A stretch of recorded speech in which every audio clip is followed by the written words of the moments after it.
This is Audible.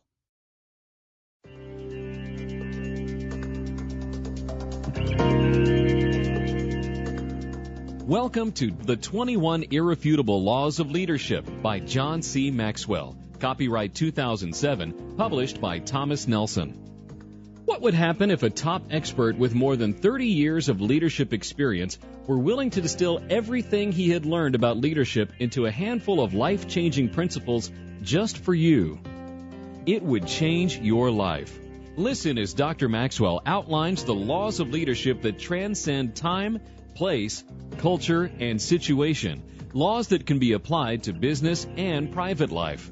Follow these laws, and people will follow you. And now, America's expert on leadership, John C. Maxwell, with the 21 Irrefutable Laws of Leadership. During a break at a conference where I was teaching, a young college student came up to me and said, "I know you are teaching the 21 Laws of Leadership, but I want to get to the bottom line." With intensity, he raised his index finger and asked, "What is the one thing I need to know about leadership?" Trying to match his intensity, I raised my index finger and answered, "The one thing you need to know about leadership is that there is more than one thing that you need to know about leadership. To lead well, we must do 21 things well." Each law was like a tool, ready to be picked up and used to help you achieve your dreams and add value to other people. Pick up even one, and you will become a better leader. Learn them all, and people will gladly follow you. Now, let's open the toolbox together. Law number 1. The law of the lid. Leadership ability determines a person's level of effectiveness. Leadership ability is the lid that determines a person's level of effectiveness. The lower an individual's ability to lead, the lower the lid on his potential. The higher the individual's ability to lead, the higher the lid on his potential. Let me tell you a story that illustrates the law of the lid. In the 1930s, two young brothers named Dick and Maurice moved from New Hampshire to California in search of the American dream. After a while, their entrepreneurial spirit and interest in the entertainment industry prompted them to open a small drive-in restaurant in Pasadena, located just east of Glendale. Dick and Maurice's tiny drive-in restaurant was a great success, and in 1940 they decided to move the operation to San Bernardino, a working-class boomtown 50 miles east of Los Angeles. They built a larger facility and expanded their menu from hot dogs, fries, and shakes to include barbecue beef and pork sandwiches, hamburgers, and other items. Their business exploded. Annual sales reached $200,000, and the brothers found themselves splitting $50,000 in profits every year, a sum that put them in the town's financial elite. By the mid-1950s, annual revenue hit $350,000, and by then Dick and Maurice split net profits of about $100,000 each year. Who were these brothers? Back in those days, you could have found out by driving to their small restaurant on the corner of 14th and E Streets in San Bernardino. On the front of the small octagonal building hung a neon sign that said simply, "McDonald's Hamburgers." Dick and Maurice McDonald had hit the great American jackpot, and the rest, as they say, is history, right? Wrong. The McDonalds never went any farther because their weak leadership put a lid on their ability to succeed. They lacked the leadership necessary to make a larger enterprise effective. Dick and Maurice were good single restaurant owners. They understood how to run a business, make their systems efficient, cut costs, and increase profits. They were efficient managers, but they were not leaders. Their thinking patterns clamped a lid down on what they could do and become. At the height of their success, Dick and Maurice found themselves smack dab against the law of the lid. In 1954, the brothers hooked up with a man named Ray Kroc, who was a leader. Kroc had been running a small company he founded which sold machines for making milkshakes. He knew about McDonald's, The restaurant was one of his best customers, and as soon as he visited the store, he had a vision for its potential. In his mind, he could see the restaurant going nationwide in hundreds of markets. He soon struck a deal with Dick and Maurice, and in 1955, he formed McDonald's Systems, Inc., later called the McDonald's Corporation. Between 1955 and 59, Kroc succeeded in opening 100 restaurants. 4 years after that, there were 500 McDonald's. Today, the company has opened more than 31,000 restaurants in 119 countries. Leadership ability, or more specifically, the lack of leadership ability, was the lid on the McDonald's brothers' effectiveness. I believe that success is within the reach of just about everyone. But I also believe that personal success without leadership ability brings only limited effectiveness. Without leadership ability, a person's impact is only a fraction of what it could be with good leadership. The higher you want to climb, the more you need leadership. The greater the impact you want to make, the greater your influence needs to be. Whatever you will accomplish is restricted by your ability to lead others. Leadership ability is always the lid on personal and organizational effectiveness. If a person's leadership is strong, the organization's lid is high. But if it's not, then the organization is limited. That's why in times of trouble, organizations naturally look for new leadership. Wherever you look, you can find smart, talented, successful people who are able to go only so far because of the limitations of their leadership. For example, when Apple got started in the late 1970s, Steve Wozniak was the brains behind the Apple computer. His leadership lid was low, but that was not the case for his partner, Steve Jobs. His lid was so high that he built a world-class organization and gave it a 9-digit value. That's the impact of the law of the lid. In the 1980s, I met Don Stevenson, the chairman of Global Hospitality Resources, Inc. of San Diego, California, an international hospitality advisory and consulting firm. Over lunch, I asked him about his organization. Today, he primarily does consulting, but back then, his company took over the management of hotels and resorts that weren't doing well financially. His company oversaw many excellent facilities, such as La Costa in Southern California. Don said that whenever his people went into an organization to take it over, they always started by doing two things. First, they trained all the staff to improve their level of service to the customers, and second, they fired the leader. When he told me that, I was surprised. "You always fire him?" I asked. "Every time?" "That's right, every time," he said. "Don't you talk to the person first to check him out to see if he's a good leader?" I said. "No," he answered. "If he'd been a good leader, the organization wouldn't be in the mess that it's in." And I thought to myself, of course, it's the law of the lid. To reach the highest level of effectiveness, you have to raise the lid one way or the other. Law number 2, the law of influence. The true measure of leadership is influence, nothing more, nothing less. What do leaders look like? Do they always look powerful, impressive, charismatic? And how do you measure the effectiveness of a leader? Can you put two people side by side and instantly tell which is the better leader? These are questions people have asked for hundreds of years. One of the most effective leaders of the 20th century was anything but impressive upon first appearance. When people think of Mother Teresa, they envision a frail little woman dedicated to serving the poorest of the poor. But she was also a tremendous leader. I say that because she had an amazing amount of influence with others. And if you don't have influence, you will never be able to lead others. Mother Teresa's impact reached far beyond her immediate environment. People from all walks of life and from nations around the globe respected her, and when she spoke, people listened. Author and former presidential speechwriter Peggy Noonan wrote about a speech Mother Teresa gave at the National Prayer Breakfast in 1994. It illustrates her level of influence with others. Noonan observed, The Washington establishment was there, plus a few thousand born-again Christians, Orthodox Catholics, and Jews. Mother Teresa spoke of God, of love, of families. She said we must love one another and care for one another.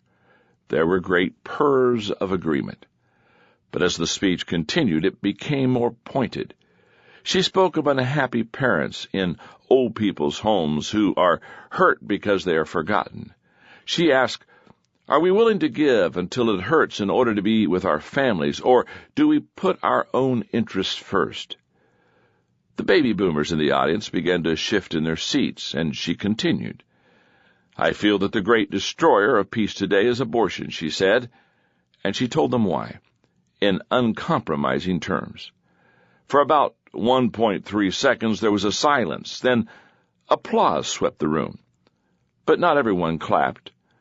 The President and First Lady, Bill and Hillary Clinton, the Vice President and Mrs. Gore looked like seated statues at Madame Tussauds, moving not a muscle. Mother Teresa didn't stop there either. When she was finished, there was almost no one she hadn't offended. At that time, if just about any other person in the world had made those statements, people's reactions would have been openly hostile. They would have booed, jeered, or stormed out. But the speaker was Mother Teresa. She was a real leader, and when the real leader speaks, people listen. Leadership is influence. Nothing more, nothing less. Leadership is often misunderstood. When people hear that someone has an impressive title or an assigned leadership position, they assume that individual to be a leader. Sometimes that's true, but titles don't have much value when it comes to leading. True leadership cannot be awarded, appointed, or assigned. It comes only from influence, and that cannot be mandated. It must be earned. The only thing a title can buy is a little time, either to increase your level of influence with others or to undermine it. There are plenty of misconceptions and myths that people embrace about leaders and leadership. Here are some of the common ones. First, the management myth. A widespread misunderstanding is that leading and managing are one and the same. The main difference between the two is that leadership is about influencing people to follow, while management focuses on maintaining systems and processes. The best way to test whether a person can lead rather than manage is to ask him to create positive change. Managers can maintain direction, but often they can't change it. Systems and processes can do only so much. To move people in a new direction, you need influence. Number 2 is the entrepreneur myth. Frequently people assume that all entrepreneurs are leaders, but that's not always the case. Entrepreneurs are skilled at seeing opportunities and going after them. They see needs and understand how to meet them in a way that produces a profit. But not all of them are good with people. Many find it necessary to partner with someone skilled at the people part of the equation. If they can't influence people, they can't lead. Number 3, the knowledge myth. Sir Francis Bacon said, "Knowledge is power."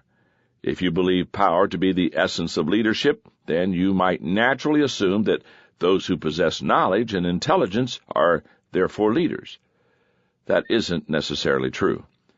You can visit any major university and meet brilliant research scientists and philosophers whose ability to think is so high that it's off the charts, but whose ability to lead is so low that it doesn't even register on the charts.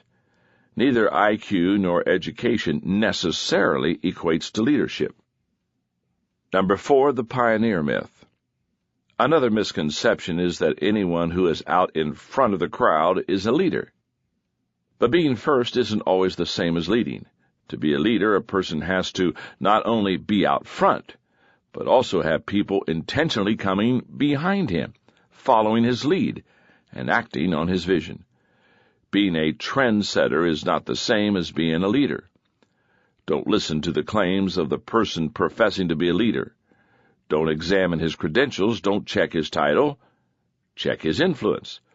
The proof of leadership is found in the followers. I personally learned the law of influence when I accepted my first job out of college. I went in with all the right credentials. I had the proper college degree. I had a great deal of insight into the work because of the training given to me by my father. I possessed the position and the title of leader in the organization. It made for a good-looking resume, but it didn't make me the real leader. At my first board meeting, I quickly found out who the real leader was, a farmer named Claude. When he spoke, people listened. When he made a suggestion, people respected it. When he led, others followed. If I wanted to make an impact, I would have to influence Claude. He, in turn, would influence everybody else. It was the law of influence at work. That being the case, why do some people emerge as leaders while others can't influence people, no matter how hard they try? I believe that several factors come into play. Character, who they are. True leadership always begins with the inner person. That's why someone like Billy Graham is able to draw more and more followers to him as time goes by. People can sense the depth of his character. Relationships, who they know. You're a leader only if you have followers, and that always requires the development of relationships.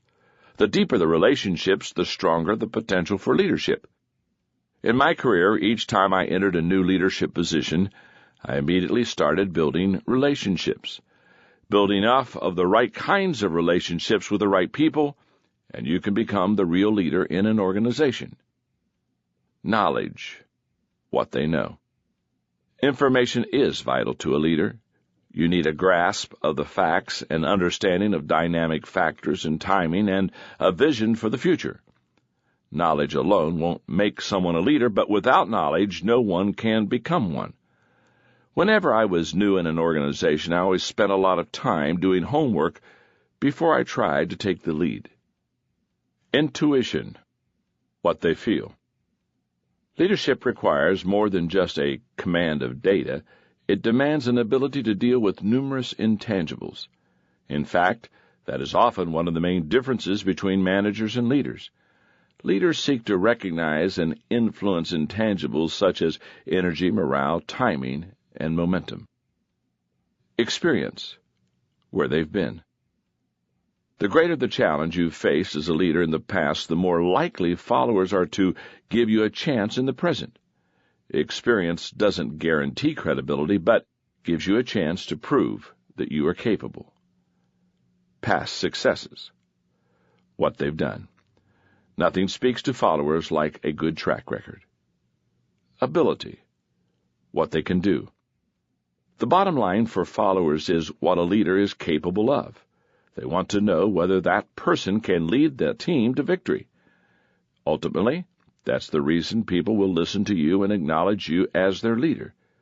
As soon as they no longer believe you can deliver, they will stop listening and following. I love the leadership proverb that says, "He who thinks he leads but has no followers is only taking a walk." If you can't influence people, then they will not follow you. And if people won't follow, you are not a leader. That's the law of influence.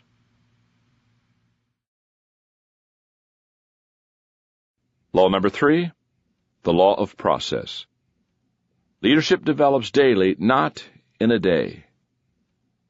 Ann Schreiber was 101 years old when she died in January 1995. For years, she had lived in a tiny, run-down, rent-controlled studio apartment in Manhattan. The paint on the walls was peeling, and the old bookcases that lined the walls were covered in dust. Rent was $400 a month. Schreiber lived on Social Security and a small monthly pension, which she started receiving in 1943 when she retired as an auditor for the Internal Revenue Service. She was 51 when she retired and was making only $3,150 a year. Schreiber was the model of thrift. She didn't spend money on herself. She didn't buy new furniture as the old pieces she owned became worn out. She didn't even subscribe to a newspaper. About once a week, she used to go to the public library to read the Wall Street Journal. Imagine the surprise of Norman Lamb, the president of Yeshiva University in New York City, when he found out that Ann Schreiber, a little old lady whose name he had never heard and who had never attended yeshiva, left nearly her entire estate to the university. When I saw the will, it was mind-blowing. Such an unexpected windfall, said Lamb. This woman has become a legend overnight. The estate Ann Schreiber left to Yeshiva University was worth $22 million. How in the world did a spinster who had been retired for 50 years build an 8-figure fortune? The answer is, she did it, one day at a time.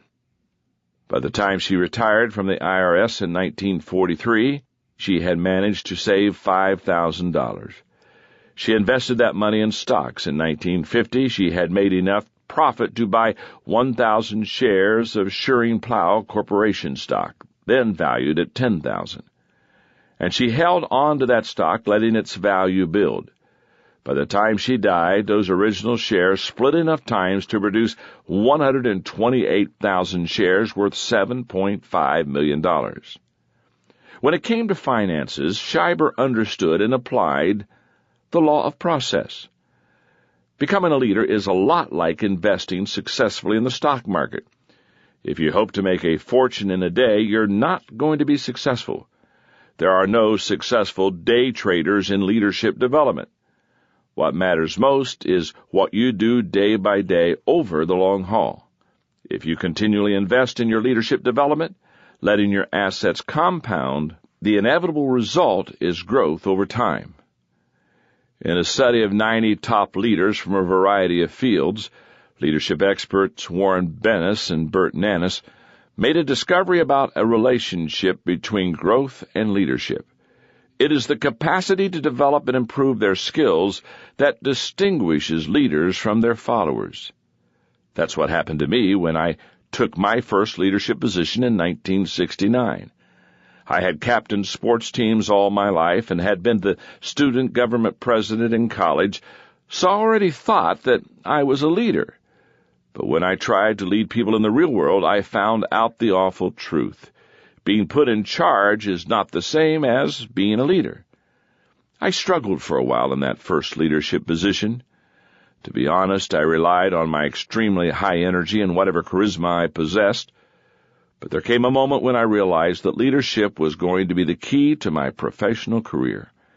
If I didn't get better at leadership, my career would eventually bog down, and I would never reach the goals that I had set for myself. Fortunately, at that time, I had breakfast with Kurt Kampmeyer of Success Motivation, Inc. At that breakfast, he asked me a question that would change my life. "John," he asked, "what is your plan for personal growth?" I fumbled for an answer and then finally admitted that I didn't have one. That night, my wife Margaret and I decided to make financial sacrifices so that I could get on the program that Kurt offered. That was an intentional step toward growth. From that day to now, I have made it a practice to read books, listen to tapes, and go to conferences on leadership. Around the time I met with Kurt, I also had another idea. I wrote to the top 10 leaders in my field and offered them $100 for half an hour of their time so I could ask them some questions. That was quite a sum for me back then. For the next several years, Margaret and I planned every vacation around where those leaders lived. If a great leader in Cleveland said yes to my request, then that year we vacationed in Cleveland so I could meet him. I can't explain how valuable those experiences were for me. Those leaders shared insights with me that I could have learned no other way. When you recognize your lack of skill and begin the daily discipline of personal growth, exciting things start to happen. What a person does on a disciplined, consistent basis gets him ready no matter what the goal. You can see the effect of the law of process in any walk of life. NBA Hall of Fame player Larry Bird became an outstanding free throw shooter by practicing 500 shots each morning before he went to school. Demosthenes of ancient Greece became the greatest orator by reciting verses with pebbles in his mouth and speaking over the roar of the ocean's waves, and he did it despite having been born with a speech impediment. You need to have the same dedication. To become an excellent leader, you need to work on it every day.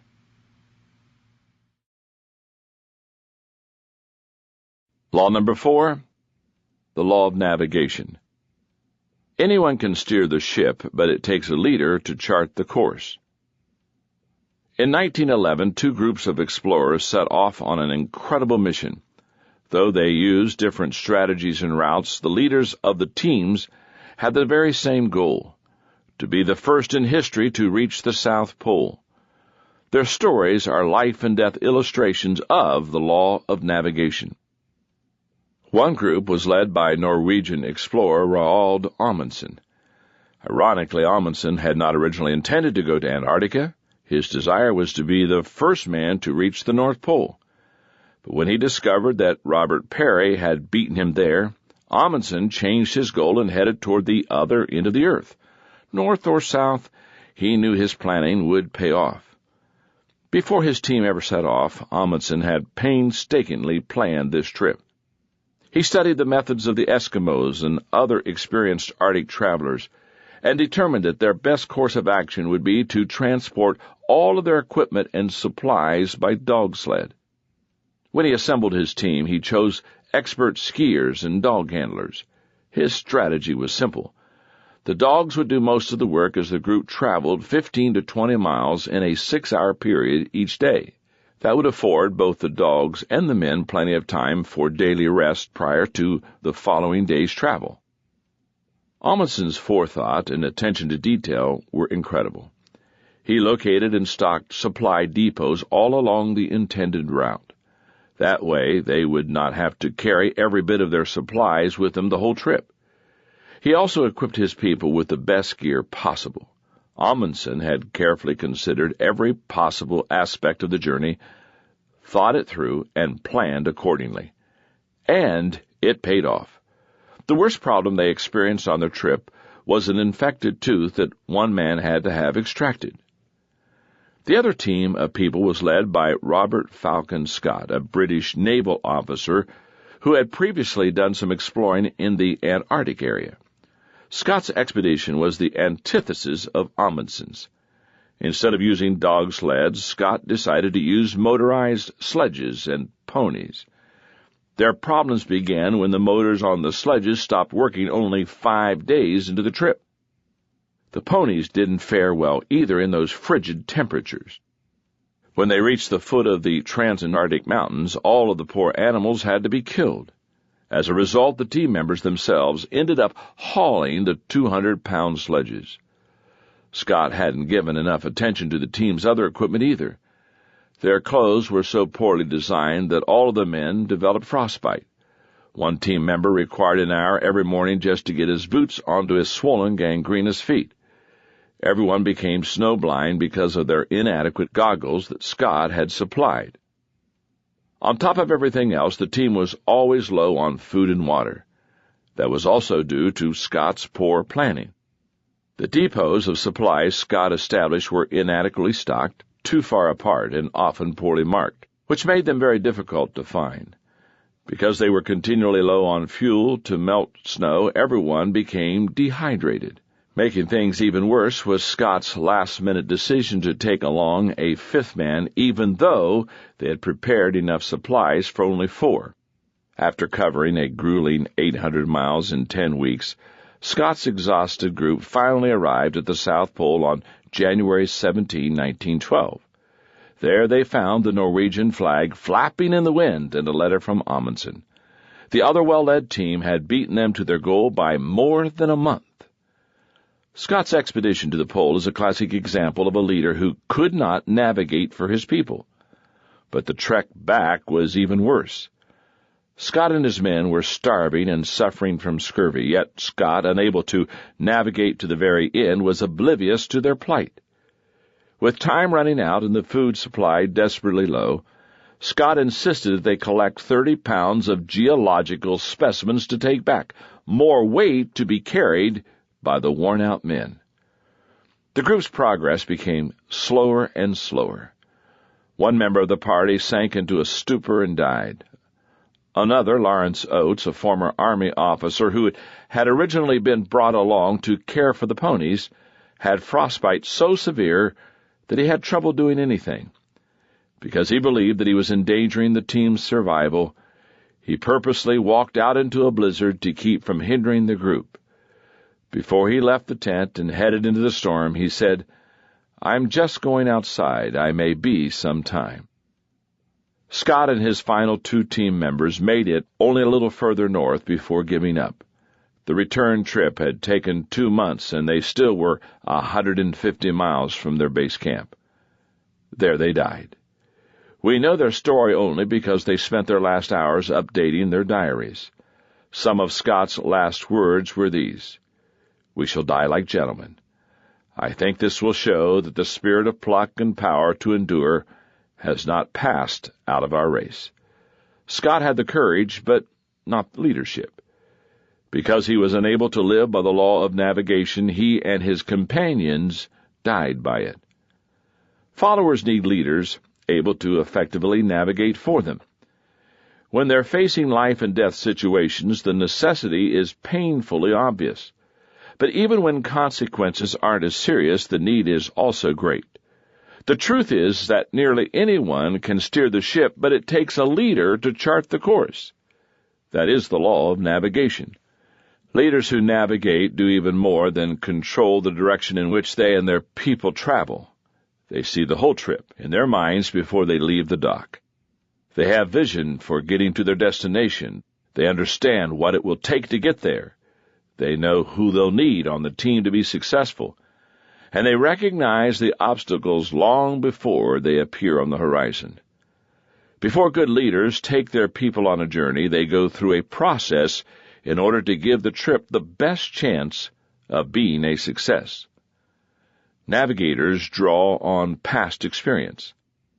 Every past success and failure you've experienced can be a valuable source of information and wisdom, if you allow it to be. Successes teach you what you're capable of doing and give you confidence. However, your failures often teach you greater lessons. They reveal wrong assumptions, character flaws, errors in judgment, and poor working methods. Ironically, many people hate their failures so much that they quickly cover them up instead of analyzing them and learning from them. Why do I even mention something that seems so basic? Because most natural leaders are activists. They tend to look forward, not backward, make decisions, and then move on. I know this because that is my tendency. But for leaders to become good navigators, they need to take time to reflect and learn from their experiences. Navigators examine the conditions before making commitments. Drawing on experience means looking inward. Examining conditions means looking outward. No good leader plans a course of action without paying close attention to current conditions. That would be like setting sail against the tide or plotting a course into a hurricane. Good navigators count the costs before making the commitments for themselves and others. They examine not only measurable factors such as finances, resources, and talent, but also intangibles such as timing, morale, momentum, culture, and so on. Navigators listen to what others have to say. No matter how good a leader you are, you yourself will not have all the answers. That's why top-notch navigators gather information from many sources.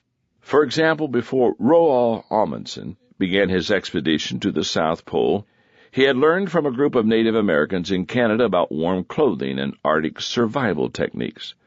Those skills and practices meant the difference between failure and success for his team in Antarctica. Navigators make sure their conclusions represent both faith and fact. Being able to navigate for others requires a leader to possess a positive attitude. You've got to have faith that you can take your people all the way. If you can't confidently make the trip in your mind, you're not going to be able to take it in real life. On the other hand, you have to be able to see the facts realistically. You can't minimize obstacles or rationalize your challenges and still lead effectively. If you don't go in with your eyes wide open, you're going to get blindsided. When you prepare well, you convey confidence and trust to people. Lack of preparation has the opposite effect. In the end, it's not the size of the project that determines its acceptance, support, and success. It's the size of the leader. That's why I say that anyone can steer the ship, but it takes a leader to chart the course. Leaders who are good navigators are capable of taking their people just about anywhere. Number 5, the law of addition. Leaders add value by serving others. In a world where many political leaders enjoy their power and prestige, and where CEOs of large corporations make astronomical incomes, work and live in luxury, and appear to be most concerned with what's in it for them, Jim Sinegal is an oddity. Sinegal is the co-founder and CEO of Costco, the 4th largest retailer in the United States and the 9th largest in the world. He doesn't seem much interested in perks. He works in an unremarkable office comprised primarily of folding tables and chairs. If he invites someone to meet him at the corporate offices, he goes down to the lobby to meet his guest. He answers his own phone, and he takes a salary of only $350,000 a year, which puts him in the bottom 10% of CEOs of large corporations.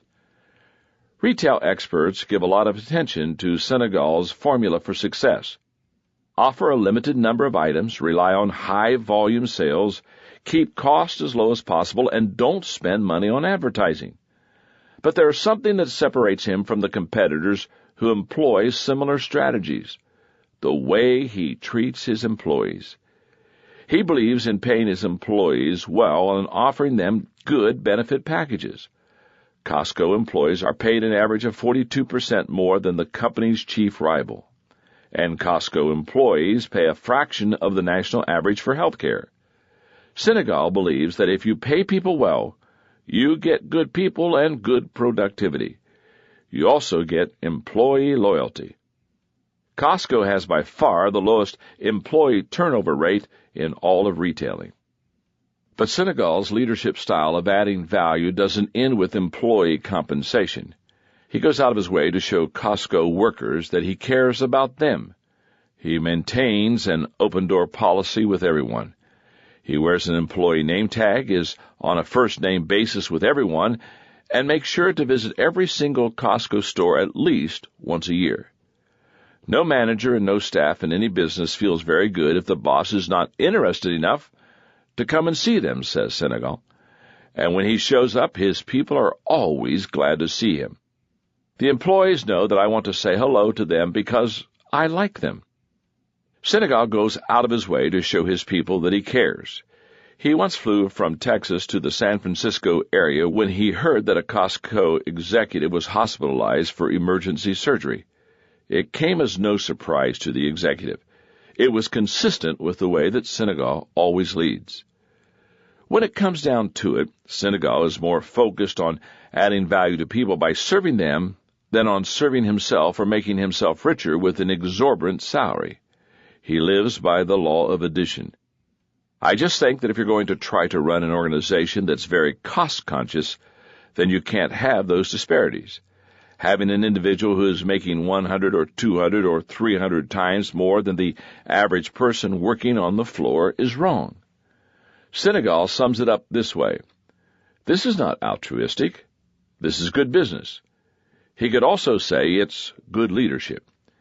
Many people view leadership the same way they view success, hoping to go as far as they can to climb the ladder to achieve the highest position possible for their talent.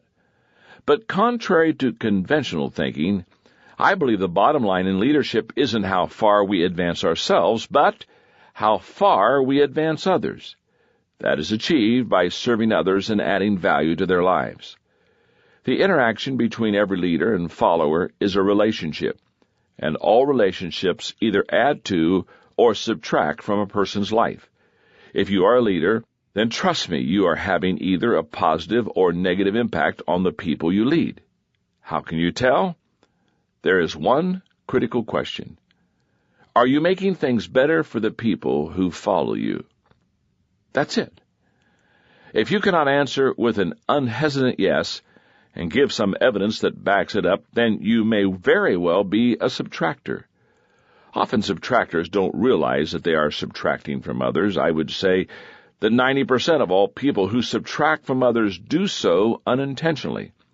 They don't recognize their negative impact on others, and when a leader is a subtractor and doesn't change his ways, it's only a matter of time before his impact on others goes from subtraction to division.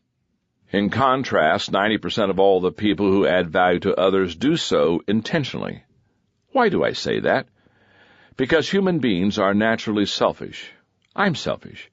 Being an adder requires me to get out of my comfort zone every day and think about adding value to others.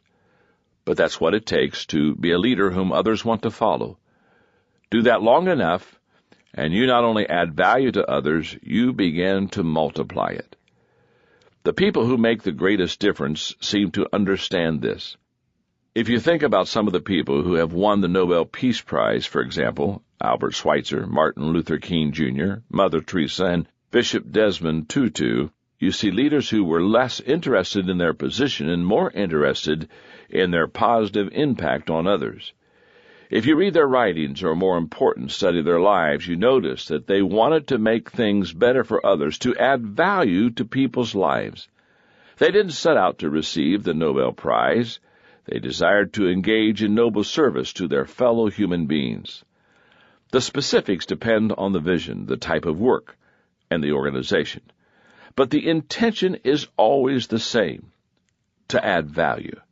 When you add value to people, you lift them up, help them advance, make them part of something bigger than themselves, and assist them in becoming who they were made to be. Often their leader is the only person able to help them to do those things. Darrell Hartley Leonard, who retired as chairman of the board of Hyatt Hotels Corporation and is currently chairman and chief executive officer of Production Group International, says, "When a person moves into a position of authority, he or she gives up the right to abuse people." I believe that is true. But that is only the beginning of good leadership. Effective leaders go beyond not harming others, and they intentionally help others. To do that, they must value people and demonstrate that they care in such a way that their followers know it. The whole idea of adding value to other people depends on the idea that you have something of value to add. You can't give what you do not possess. What do you have to give others? Can you teach skills? Can you give opportunities? Can you give insight and perspective gained through experience? The more you continue to pursue personal growth, the more you will continue to have to offer. As leaders, how do we know and relate to what our people value? We listen. Inexperienced leaders are quick to lead before knowing anything about the people they intend to lead. But mature leaders listen, learn, and then lead. They listen to their people's stories. They find out about their hopes and dreams. They become acquainted with their aspirations, and they pay attention to their emotions.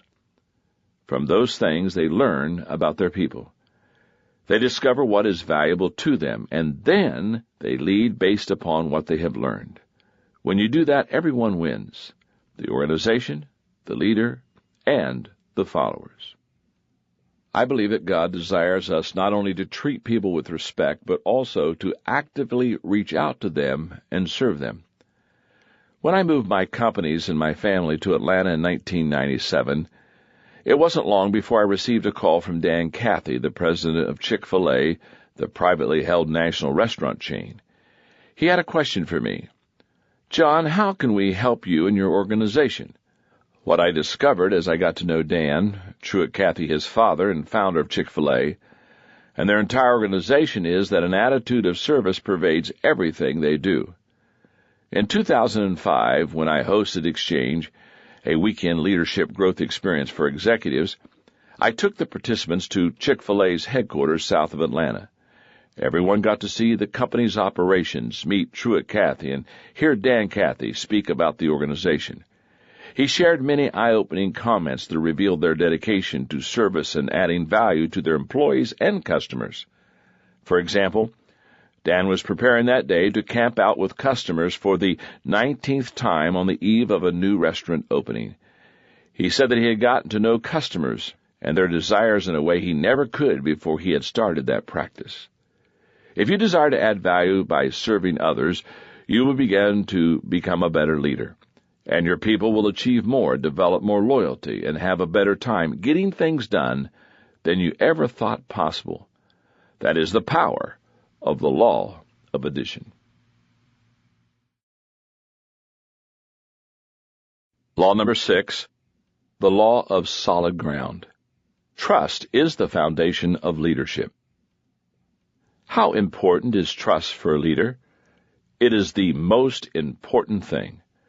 Trust is the foundation of leadership. It is the glue that holds an organization together. Leaders cannot repeatedly break trust with people and continue to influence them. It just doesn't happen. As a nation, we have seen our trust in leaders go up and down during the last several decades.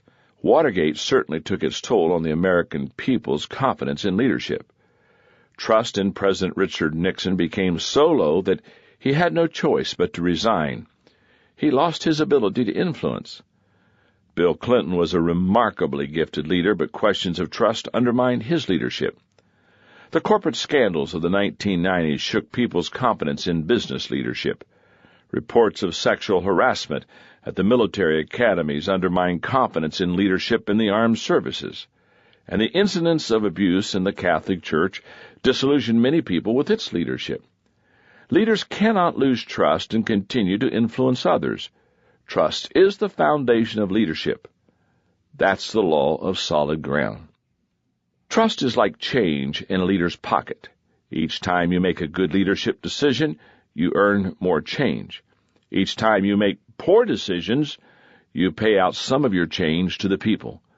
All leaders have a certain amount of change in their pocket when they start in their new leadership position. Whatever they do either builds up their change or depletes it. If leaders make one bad decision after another, they keep paying out change. Then one day, after making one last bad decision, they suddenly and irreparably run out of change. It doesn't even matter if that last blunder was big or small. At that point, it's too late. When you're out of change, you're out as the leader. In contrast, leaders who keep making good decisions and keep recording wins for their organization build up change. Then, even if they make a huge blunder, they still have plenty of change left over. How does a leader build trust? By consistently exemplifying competence, connection, and character. People will forgive occasional mistakes based on ability, especially if they can see that you're still growing as a leader. And they will give you some time to connect, but they won't trust someone who has slips in his character. In that area, even occasional lapses are lethal. Whenever you lead people, it's as if they consent to take a journey with you. The way that trip is going to turn out is predicted by your character. With good character, the longer the trip is, the better it seems. But if your character is flawed, the longer the trip is, the worse it gets. Why? Because no one enjoys spending time with someone he doesn't trust. A person's character quickly communicates many things to others. Here are the most important ones. Character communicates consistency. Leaders without inner strength can't be counted on day after day because their ability to perform changes constantly. If your people don't know what to expect from you as a leader, at some point they won't look to you for leadership. Character communicates potential. Weak character is limiting. Who do you think has the greatest potential to achieve great dreams and have a positive impact on others? Someone who is honest, disciplined, and hardworking, or someone who is deceitful, impulsive, and lazy? It sounds obvious when it's phrased that way, doesn't it? Poor character is like a time bomb ticking away. It's only a matter of time before it blows up a person's ability to perform and the capacity to lead. Why? Because people with weak character are not trustworthy, and trust is the foundation of leadership. Character communicates respect. When you don't have character within, you can't earn respect without. And respect is absolutely essential for lasting leadership. How do leaders earn respect? By making sound decisions, by admitting their mistakes, and by putting what's best for their followers and the organization ahead of their personal agendas. I mentioned Watergate and the various public scandals that have undermined the public's confidence in leaders during the last 30 years. But the event that I believe began to erode the public's faith in the nation's leaders and develop strong skepticism in the country was the war in Vietnam. The actions taken by members of the Johnson administration, the mistakes made by Robert McNamara, and their unwillingness to face and admit those mistakes broke trust with the American people. They violated the law of solid ground, and the United States has been suffering from the repercussions ever since. If you experienced those war years, you may be surprised to know that in the beginning, American support for the war was very strong, even as the number of troops being sent overseas rapidly increased and the casualties mounted. By 1966, more than 200,000 Americans had been sent to Vietnam, yet two-thirds of all Americans surveyed by Lewis Harris believed that Vietnam was the place where the United States should stand and fight communism. And most people expressed the belief that the United States should stay until the fight was finished. But support eventually eroded. The Vietnam War was being handled very badly. On top of that, our leaders continued the war even after they realized that we couldn't win. But the worst mistake of all was that McNamara and President Johnson weren't honest with the American people about it. And because trust is the foundation of leadership, it ultimately destroyed the administration's leadership.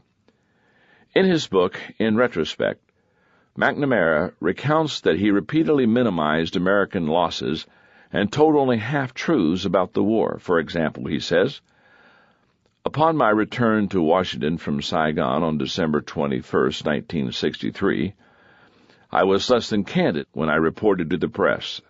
I said we observed the results of very substantial increase in Viet Cong activity, which is true. But I then added, we reviewed the plans of the South Vietnamese, and we have every reason to believe that they will be successful, an overstatement at best." For a while, nobody questioned McNamara's statements because there was no reason to mistrust the country's leaders. But in time, people recognized that his words and the facts weren't matching up. And that's when the American public began to lose faith. Years later, McNamara admitted his failure. "We of the Kennedy and Johnson administration who participated in the decisions on Vietnam act according to what we thought were the principles and the traditions of this nation. We made our decisions in light of those values, yet we were wrong, terribly wrong." Many would argue that McNamara's admission came 30 years and 58,000 lives too late. The cost of Vietnam was high, and not just in human lives. As the American people's trust in their leaders deteriorated, so did their willingness to follow them. Protests led to open rebellion and to society-wide turmoil. The era that had begun with hope and idealism characterized by John F. Kennedy ultimately ended with the mistrust and cynicism associated with Richard Nixon. Whenever a leader breaks the law of solid ground, he pays a price in his leadership. McNamara and President Johnson lost the trust of the American people, and their ability to lead suffered as a result. Eventually, McNamara resigned as Secretary of Defense. Johnson, the consummate politician, recognized his weakened position, and he didn't run for re-election. But the repercussions of broken trust didn't end there. The American people's distrust for politicians has continued to this day. No leader can break trust with his people and expect to keep influencing them. Trust is the foundation of leadership. Violate the law of solid ground, and you diminish your influence as a leader. Law number 7. The law of respect. People naturally follow leaders stronger than themselves.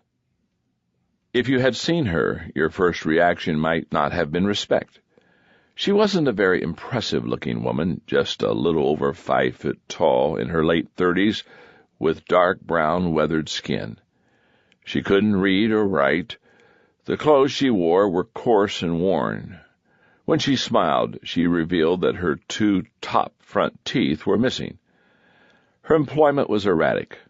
Most of the time, she took domestic jobs in small hotels, scrubbing floors, making up rooms, and cooking. But just about every spring and fall she would disappear from her place of employment, come back broke, and work again to scrape together what little money she could. When she was present on the job, she worked hard and seemed physically tough. But she also was known to suddenly fall asleep, sometimes in the middle of a conversation. She attributed her affliction to a blow in the head that she had taken during a teenage fight. Who would respect a woman like that? The answer is more than 300 slaves who followed her to freedom out of the South. They recognized and respected her leadership. So did just about every abolitionist in New England.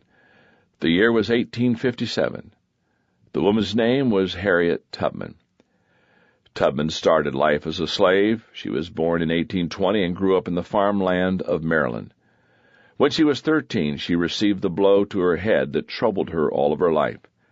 She was in a store, and a white overseer demanded her assistance so that he could beat an escaping slave. When she refused and blocked the overseer's way, the man threw a 2-pound weight that hit Tubman in the head. She nearly died, and her recovery took months. At age 24, she married John Tubman, a free black man. But when she talked to him about escaping to freedom in the North, he wouldn't hear of it. He said that if she tried to leave, he'd turn her in. When she resolved to take her chances and go north in 1849, she did so alone, without a word to him. Though free herself, she vowed to return to Maryland and bring her family out.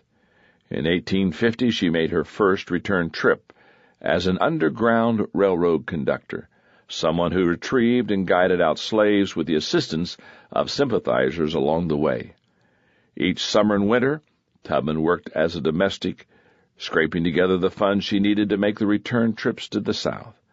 And every spring and fall, she risked her life by going south and returning with more people.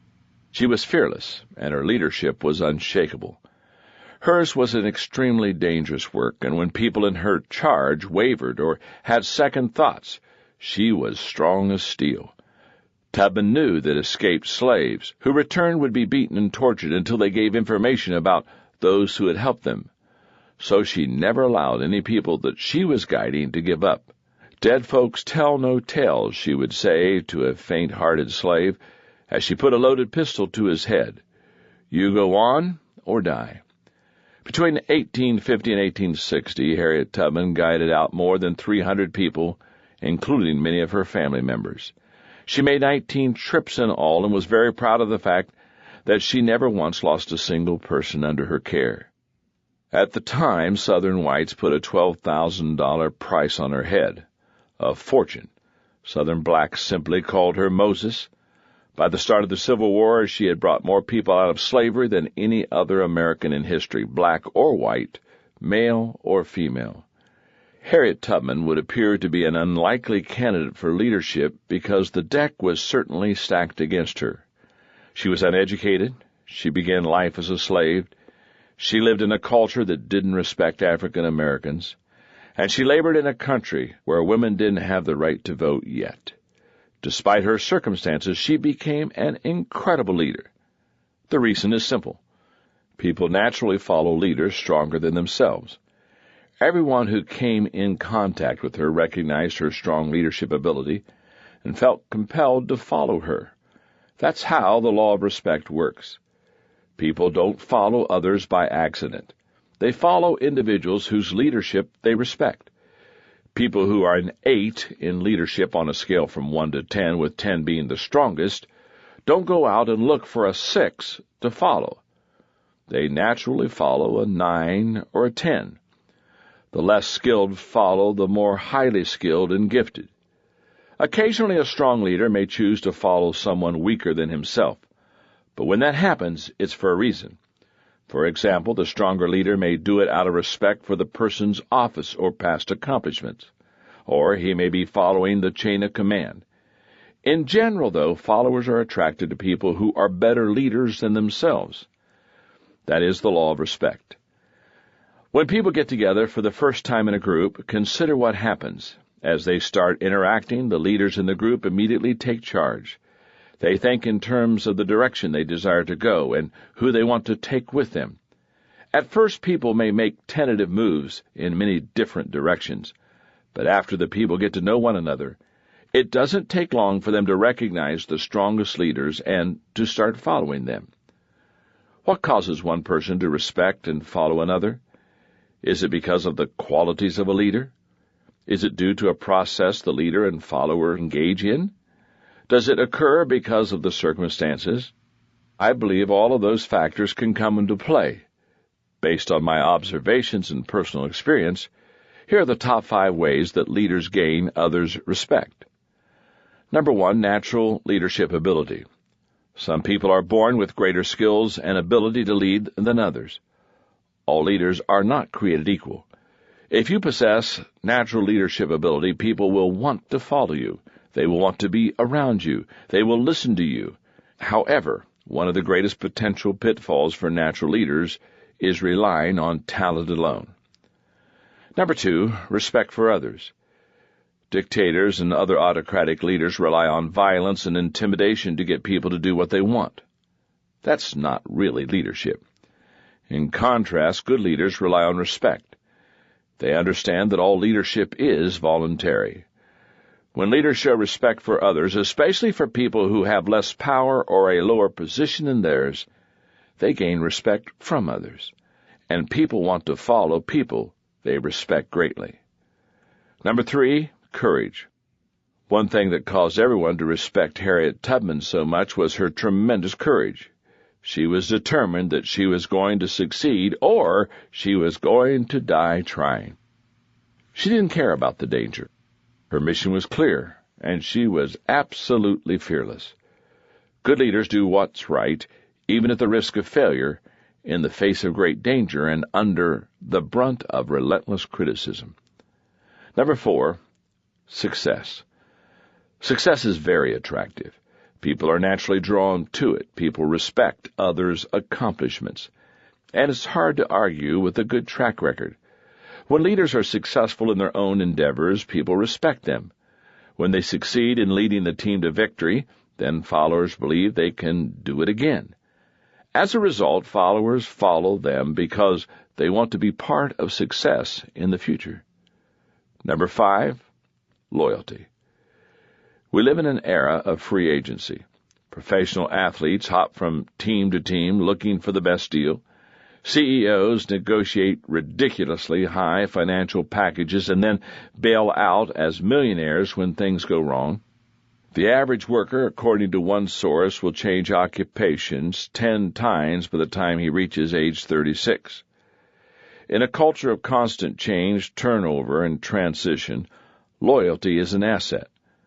When leaders stick with the team until the job is done, remain loyal to the organization when the going gets tough, and look out for the followers even when it hurts them, followers respect them and their actions. If you want to measure how much respect you have as a leader, the first thing you should do is to look at who you attract. The second thing you should do is to see how your people respond when you ask for commitment or change. When leaders are respected and they ask for commitment, their people step up and sign up. They are ready to take risk, charge the hill, put in long hours, or do whatever else is necessary to get the job done. Likewise, when respected leaders ask for change, followers are willing to embrace it. But when leaders who are not respected ask for commitment or change, people doubt, they question, they make excuses, or they simply walk away. It's very hard for a leader who hasn't earned respect to get other people to follow. In October of 1997, college basketball saw the retirement of a great leader, someone who engendered respect as he spent more than 30 years of his life pouring himself into others. His name is Dean Smith, and he was the head basketball coach at the University of North Carolina. His leadership not only won games in the respect of his players, but also helped produce a remarkable 49 men who went on to play professional basketball. Included in that list are greats such as Bob McAdoo, James Worthy, and of course Michael Jordan. Not only one of the best players ever to dribble a basketball, but also a fine leader in his own right. Michael Jordan understood what it meant to follow a good leader. During the waning years of his career, he was adamant about his desire to play for only one coach, Phil Jackson. the man he believes is the best in the business. It made sense. A leader like Jordan wanted to follow a strong leader, one stronger than himself. That's the law of respect. It's just possible that Jordan's desire got its seed when the young North Carolinian, still developing, was being led and mentored by his strong coach, Dean Smith. If you ever become frustrated because the people you want to follow you are reluctant to, it very well may be that you are trying to lead people whose leadership is stronger than yours. That creates a difficult situation. If you're a 7 as a leader, 8s, 9s, and 10s aren't likely to follow you, no matter how compelling your vision is or how well thought out a plan you devised. So what can you do about it? Become a better leader. There's always hope for a leader who wants to grow.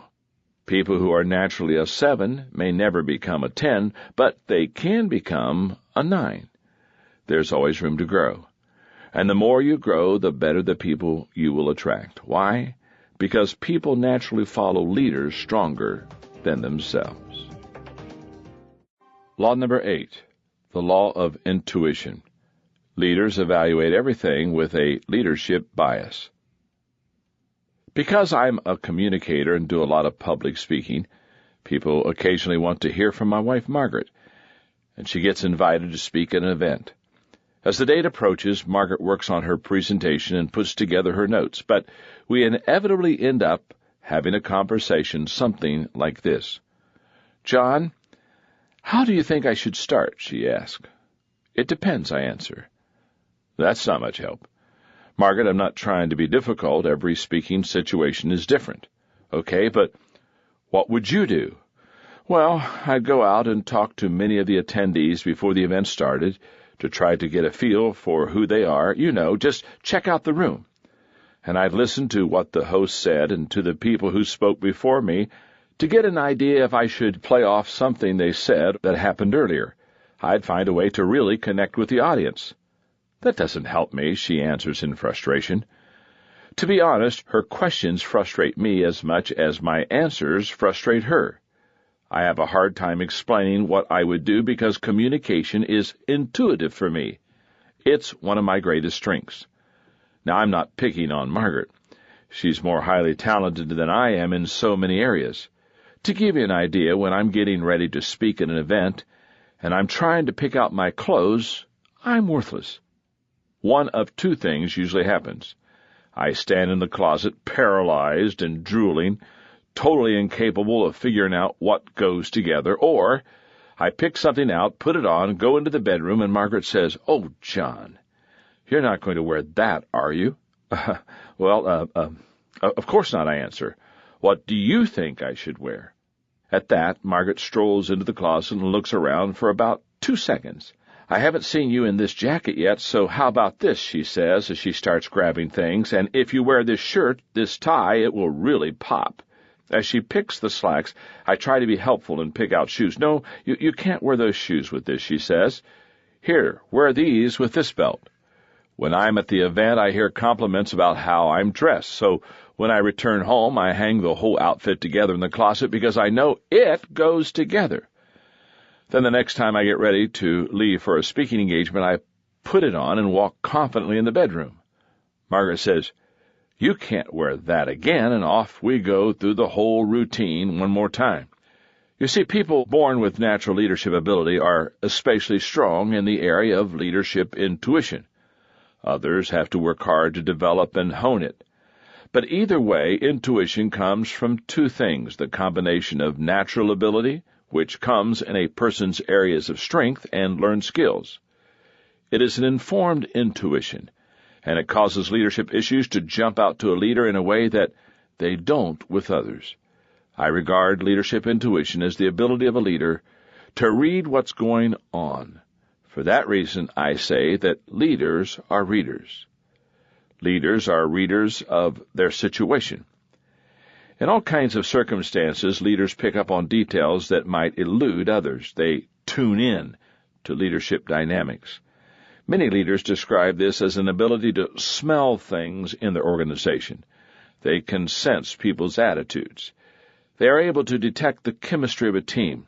They can tell when things are humming and when they're winding down or getting ready to grind to a halt. They don't need to sift through stats, read reports, or examine a balance sheet. They know the situation before they have all the facts. That is a result of their leadership intuition. Leaders are readers of trends. Most followers are focused on their current work. They think in terms of task at hand, projects, or specific goals. That is as it should be. Most managers are concerned with efficiency and effectiveness. They often possess a broader view than employees, thinking in terms of weeks, months, or even years. But leaders take an even broader view. They look years, even decades ahead. Their intuition tells them that something is happening, that conditions are changing, and that trouble or opportunity is coming. Leaders must always be a few steps ahead of their best people, or they're not really leading. They can do that only if they are able to read trends. Leaders are readers of their resources. A good worker encounters a challenge and thinks, "What can I do to help?" A high achiever asks, "How can I solve this problem?" A peak performer wonders, "What must I do to reach the next level so that I can overcome this?" Leaders see a challenge, problem, or opportunity, and they think, "Who is the best person to take this on? What resources, raw materials, technology, information, and so forth do we possess that will help us? What will this take financially? How can I encourage my team to achieve success?" Leaders see everything with a leadership bias. Their focus is on mobilizing people and leveraging resources to achieve their goals rather than on using their own individual efforts. Leaders who want to succeed maximize every asset and resource that they have for the benefit of their organization. For that reason, they are continually aware of what they have at their disposal. Leaders are readers of people. President Lyndon Johnson once said that when you walk into a room, you don't belong in politics if you can't tell who's for you and who's against you. Reading people is perhaps the most important intuitive skill leaders can possess. After all, if what you are doing doesn't involve people, it's not leadership. And if you aren't persuading people to follow, then you're not leading. Leaders are readers of themselves. Finally, good leaders develop the ability to read themselves. Leaders must know not only their own strengths and blind spots, skills and weaknesses, but also their current state of mind. Why? Because leaders can hinder progress just as easily as they can help create it. In fact, it's easier to damage an organization than it is to build one. We've all seen excellent organizations that took generations to build begin falling apart in a matter of years. Whenever leaders face a problem, they automatically measure it and begin solving it using the law of intuition. They evaluate everything with a leadership bias. For example, leadership intuition came into play in the recent years at Apple Computer. Just about everybody knows the success story of Apple. The company was created in 1976 by Steve Jobs and Steve Wozniak in a garage. Just 4 years later, the business went public, opening at $22 a share and selling 4.6 million shares. It made more than 40 employees and investors millionaires overnight. But Apple's story hasn't been all positive. Since those early years, Apple's success, stock value, and ability to capture customers have fluctuated wildly. Jobs left Apple in 1985, having been pushed out in the battle with CEO John Sculley, the former Pepsi president whom Jobs had recruited in 1983.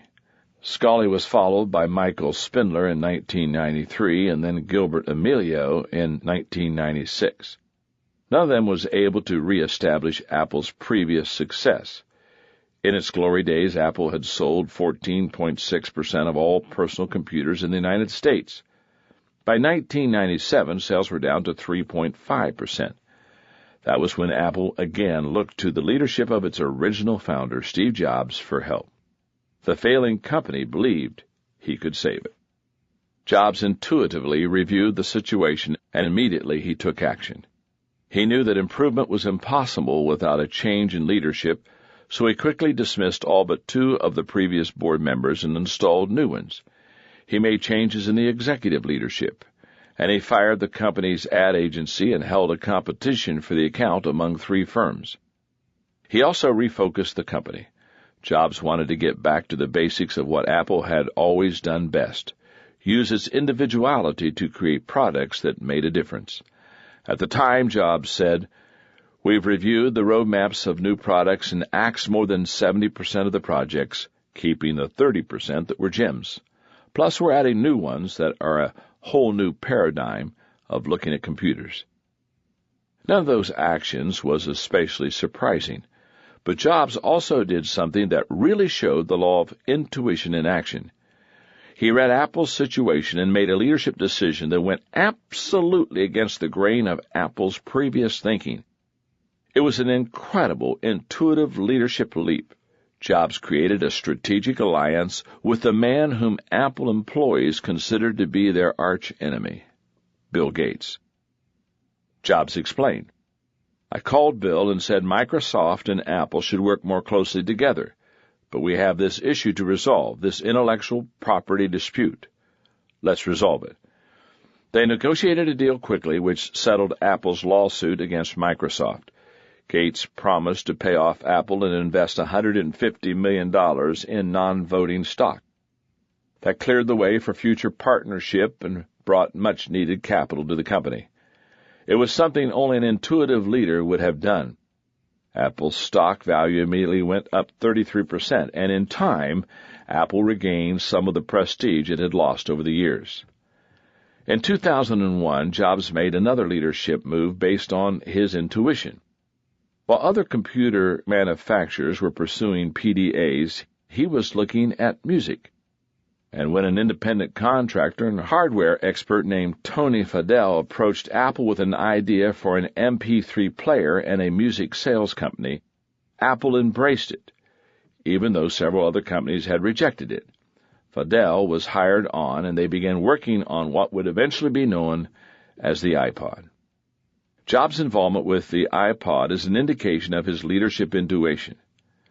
Ben Knowles, who was on the inside of the project, said, "The interesting thing about the iPod is that since it started, it had 100% of Steve Jobs' time. Not many projects get that. He was heavily involved in every single aspect of the project." Why did Jobs do that? Because his intuition as a leader made him understand the impact that the device could make. It was consistent with his vision for creating a digital lifestyle. Jobs has been right on. Sales have been phenomenal and have exceeded the company's computer sales. Apple was making a profit while other technology companies suffered. By spring of 2002, Apple had shipped more than 10 million units. By the end of 2005, Apple possessed 75% of the world's market for digital music players. Jobs' story is a reminder that leadership really is more art than science. The principles of leadership are constant, but the application changes with every leader and every situation. That's why it requires intuition. Without it, leaders get blindsided, and that's one of the worst things that can happen to a leader. If you want to lead long, lead well, and stay ahead of others, you've got to obey the law of intuition. Law number 9, the law of magnetism. Who you are is who you attract.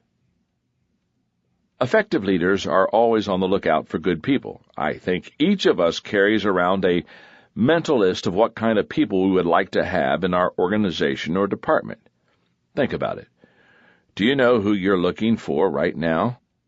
What is your profile of perfect employees? What qualities would they possess? Would you want them to be aggressive or entrepreneurial?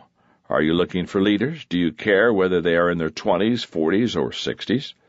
What will determine whether the people you want are the people you get, whether they will possess the qualities that you desire? You may be surprised by the answer. Believe it or not, who you attract is not determined by what you want. It's determined by who you are. In most situations, unless you take strong measures to counteract it, you draw people to you who possess the same qualities that you do. That's the law of magnetism. Who you are is who you attract. When I was a kid, my mother used to tell me that birds of a feather flock together. I thought that was a wise saying when I was spending time with my older brother Larry and playing ball. He was a good athlete, so I figured that made me one too. As I grew up, I think I instinctively recognized that good students spent time with good students, people who only wanted to play stuck together, and so on.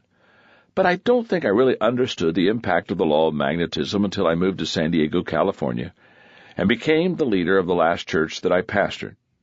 My predecessor at Skyline Church was Dr. Orville Butcher. He is a wonderful man with many admirable qualities. One of his best is his musicianship. He plays piano and has a beautiful Irish tenor voice even today in his 80s. At the time I arrived in 1981, Skyline had a solid reputation for fine music and was nationally known for its outstanding musical productions. In fact, the church was filled with talented musicians and vocalists. Why were there so many exceptional musicians at Skyline? The answer lies in the law of magnetism. People with musical talent were naturally attracted to Dr. Butcher.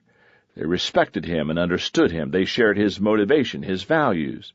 They were on the same page with him. Leaders helped to shape the culture of their organizations based on who they are and what they do. Music was valued. It was practiced and performed with excellence. It was used to reach out to the community. It was deeply ingrained in the culture of the organization. In contrast, I enjoy music, but I am not a musician. After I came on board at the church, the number of new musicians arriving at the church declined quickly. But do you know what kind of people started coming instead? Leaders. I valued leadership, modeled it, trained people in it, and rewarded it. Leadership was woven into the fabric of the organization. By the time I left Skyline, not only was the church filled with hundreds of excellent leaders, but the church had raised up and sent out hundreds of leaders. The reason was the law of magnetism. Our organization became a magnet for people with leadership ability. If you have recruited and hired a staff, you will probably find that you and the people who follow you share common ground in several of these key areas. Generation.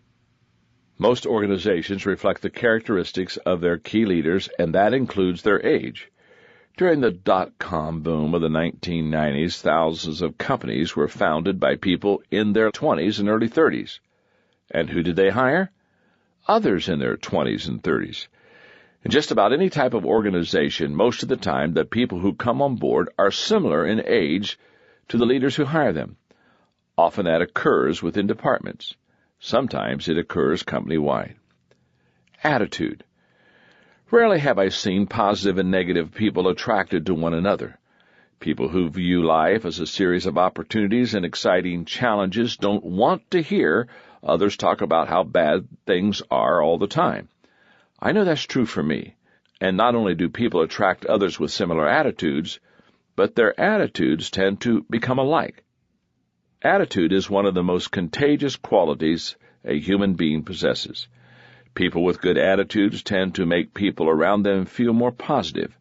Those with a terrible attitude tend to bring others down. Background.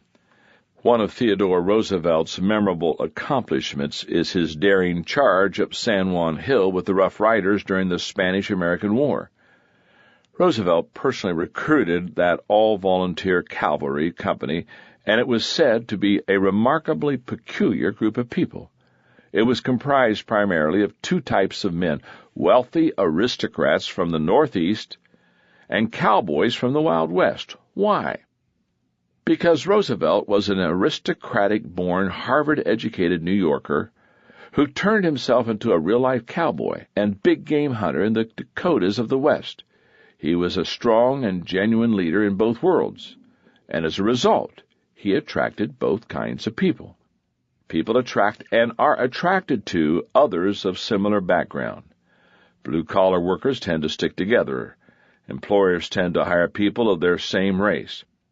People with education tend to respect and value others who also are well-educated. This natural magnetism is so strong that organizations that value diversity have to fight against it.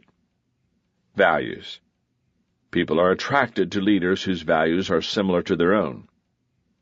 Think about the people who flocked to President John F. Kennedy after he was elected in 1960. He was a young idealist who wanted to change the world, and he attracted people with a similar profile. When he formed the Peace Corps and called people to service, saying, "Ask not what your country can do for you, but what you can do for your country," thousands of young, idealistic people stepped forward to answer the challenge. It doesn't matter whether the shared values are positive or negative. Either way, the attraction is equally strong. Think about someone like Adolf Hitler. He was a very strong leader, as you can judge by his level of influence, but his values were rotten to the core. What kind of people did he attract? Leaders with similar values, all utterly evil men. The law of magnetism is powerful. Whatever character you possess is what you will likely find in the people who follow you. Energy. It's a good thing that people with similar levels of energy are attracted to one another, because when you pair a high-energy person with a low-energy person and ask them to work closely together, they can drive one another crazy. The high-energy person thinks the low-energy one is lazy, and the low-energy person thinks the high-energy one is insane. Giftedness. People do not go out looking for mediocre leaders to follow. People are attracted to talent and excellence, especially in their area of giftedness. They are most likely to respect and follow someone who possesses their kind of talent. Business people want to follow bosses with skill in building an organization and making a profit. Football players want to follow coaches with great football talent. Creative people want to follow leaders who are willing to think outside the box. Like attracts like. That may seem pretty obvious, yet I've met many leaders who expected highly talented people to follow them, even though they neither possess nor express value for those people's giftedness. As you listen to this chapter, you may find yourself in one of two situations.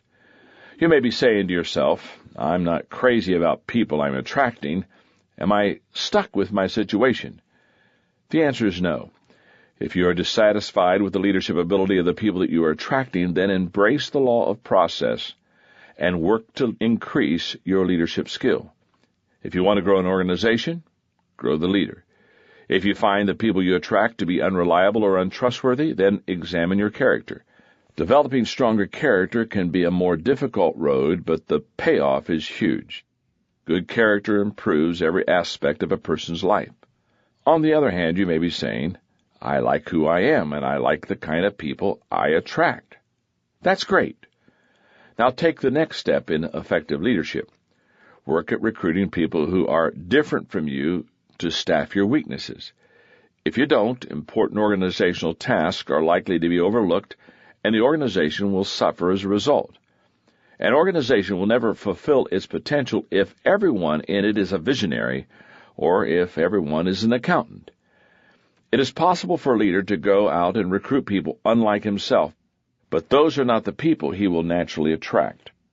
Attracting people unlike yourself requires a high degree of intentionality. To succeed at it, people must believe in you, and the vision you share must be compelling. Who you are is who you attract. That is the law of magnetism. If you want to attract better people, become the kind of person you desire to attract. Law number 10, the law of connection. Leaders touch a heart before they ask for a hand. There are incidents in the lives and careers of leaders that become defining moments for their leadership. In the perception of followers, the general public, and historians, those moments often represent who those leaders are and what they stand for. Here's an example of what I mean. I believe the presidency of George W. Bush can be summed up by two defining moments that he experienced during his time of office. The first moment occurred early in his first term, and it defined that entire term in office. Just 4 days after the collapse of the World Trade Center towers, Bush went to Ground Zero. He spent time there with the firefighters, police officers, and rescue workers. He shook hands, he listened. He took in the devastation. He thanked the people working there and told them, "The nation sends its love and compassion to everybody who's here." Reports said that the spirits of the tired searchers lifted when the president arrived and started shaking hands. Cameras captured Bush standing in the wreckage with his arm around firefighter Bob Beckwith. When some members of the crowd shouted that they couldn't hear him, Bush called back, "I can hear you. The rest of the world hears you. And the people who knocked these buildings down will hear all of us soon." The people cheered. They felt validated. They felt understood. Bush had connected with them in a way no one had seen him do prior to that moment. The second incident came during Bush's second 4 years in office, and it defined that second term. It occurred on August 31, 2005, just 2 days after the landfall of Hurricane Katrina. After the levees in New Orleans broke and the water flooded into the city, instead of visiting the city as he did in New York after 9/11, Bush flew over New Orleans in Air Force One, peering through one of the jet's small windows to see the damage. To the people on the Gulf Coast, it was a picture of indifference. After the worst of the tragedy was over, no matter what President Bush said or how much help he provided, he was unable to regain the people's confidence and trust. He had failed to connect with the people. He had broken the law of connection. For leaders to be effective, they need to connect with people. Why? Because you first have to touch people's hearts before you can ask for their hand. That is the law of connection. All great leaders and communicators recognize this truth and act on it almost instinctively. You can't move people to action unless you first move them with emotion. An outstanding orator and African-American leader of the 19th century was Frederick Douglass. It's said that he had a remarkable ability to connect with people and move their hearts when he spoke. Historian Luron Bennett said of Douglass, "He could make people laugh at a slave owner preaching the duties of Christian obedience, could make them see the humiliation of a black maiden ravished by a brutal slave owner, could make them hear the sobs of a mother separated from her child. Through him, people could cry, curse, and feel. Through him, they could live slavery." Good leaders work at connecting with others all the time, whether they are communicating to an entire organization or working with a single individual.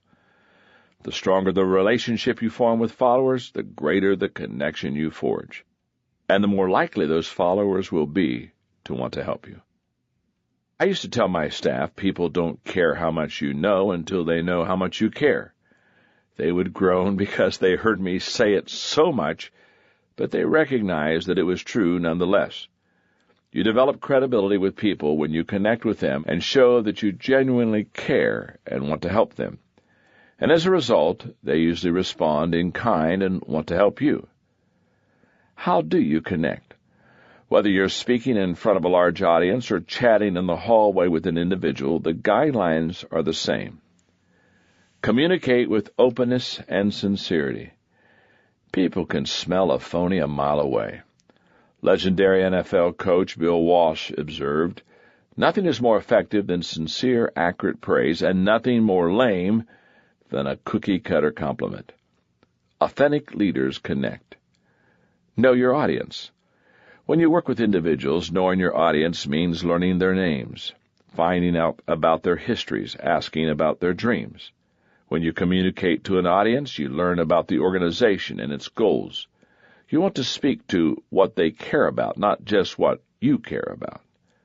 Live your message. Perhaps the most important thing you can do as a leader and communicator is to practice what you preach.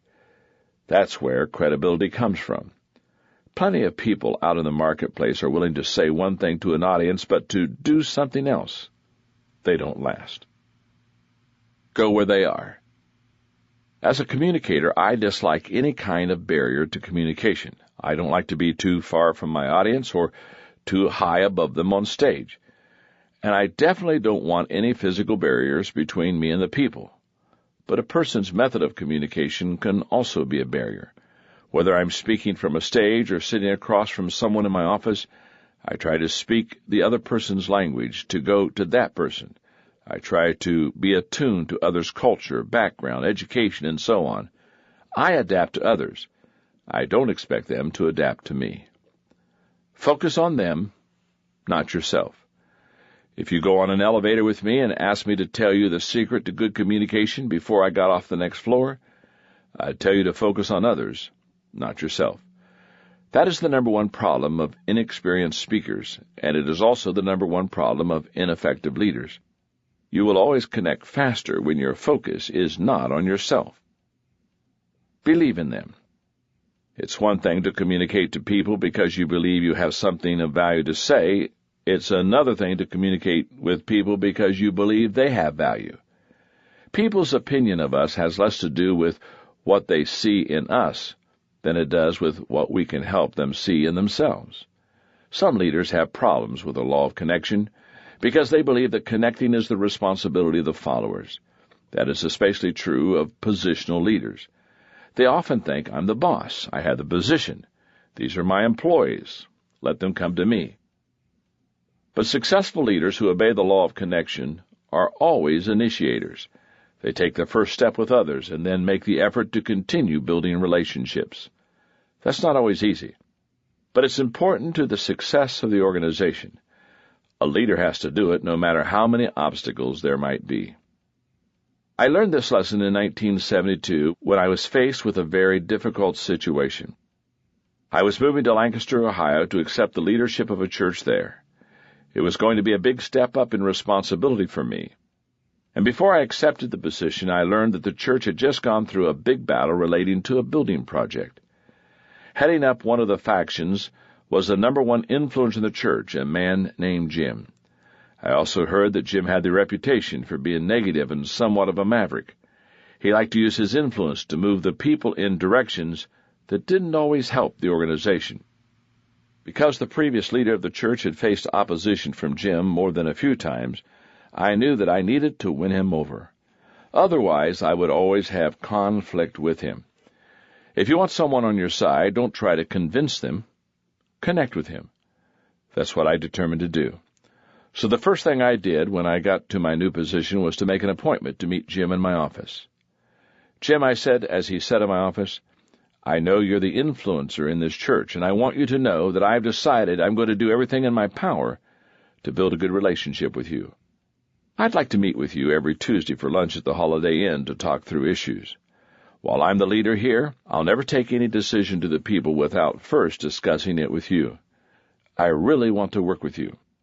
But I also want you to know that I've heard you're a negative person. I continued, and that you like to fight battles. If you decide to work against me, I'll guess we'll just have to be on opposite sides. And because you have so much influence, I know that you'll win most of the time, at least in the beginning. But I'm going to develop relationships with people and draw new people to this church. This church will grow, and someday I'll have greater influence than you. But I don't want to battle you, I confided. You're 65 years old right now. Let's say you've got another 10 to 15 years of good health and productivity ahead of you. If you want, you can make these years your very best and make your life count.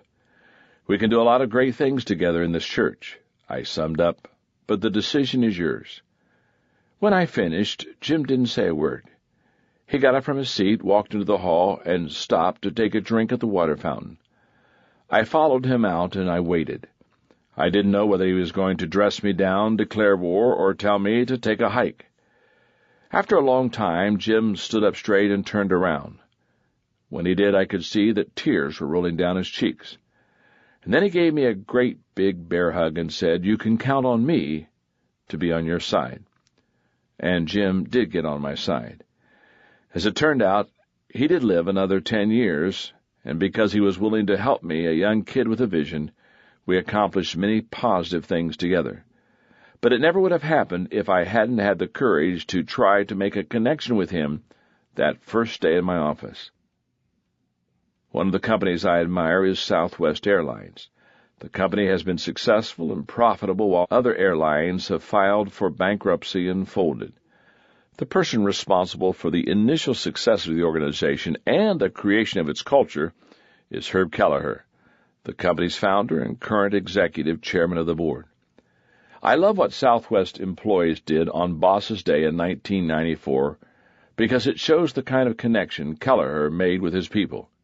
They took out a full-page ad in USA Today and addressed the following message to Kelleher.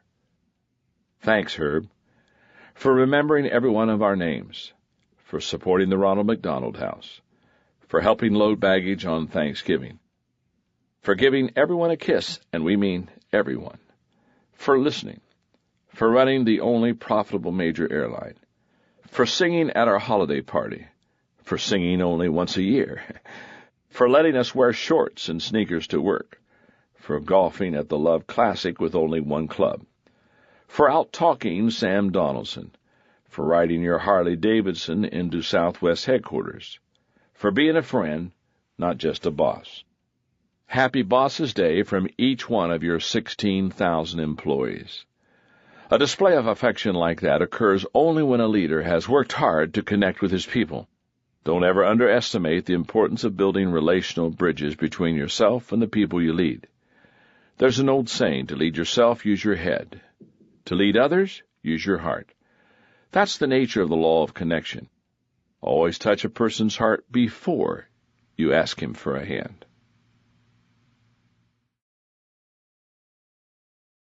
Law number 11, the law of the inner circle. A leader's potential is determined by those closest to him. When we see any incredibly gifted person, it is always tempting to believe that talent alone made him successful. To think that is to buy into a lie. Nobody does anything great alone. Leaders do not succeed alone. A leader's potential is determined by those closest to him. What makes the difference is the leader's inner circle. Lance Armstrong is one of the most talented athletes on the planet. Because of his physical gifts, he has been called a freak of nature. His sport, cycling, is perhaps the most grueling.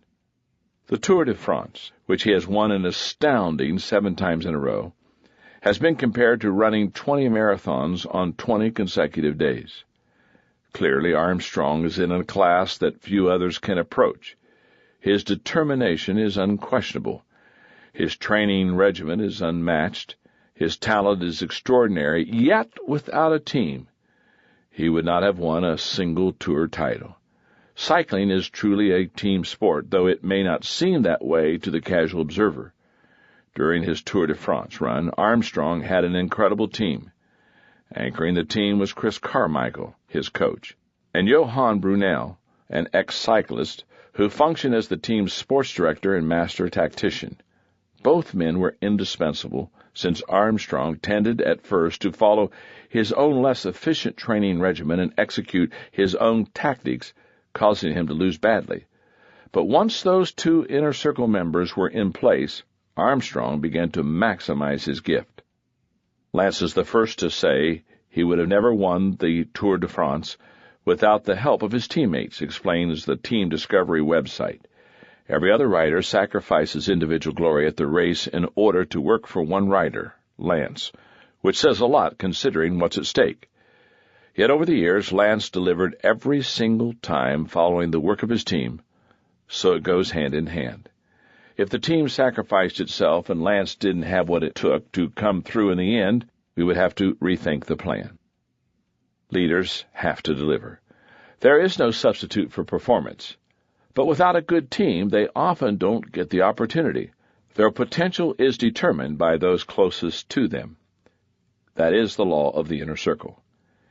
In recent years, people in the business world have rediscovered the significance of teams. In the 1980s, the buzzword in business circles was management. Then in the 1990s, the emphasis was on leadership. Now in the 21st century, the emphasis is on team leadership. Why? Because nobody does everything well. I would have loved to compile fewer than 21 laws of leadership. But when I boil leadership down to its essence, I still see 21 things a leader must do well to lead effectively. However, at the same time, I also recognize that no single leader can do all 21 things well.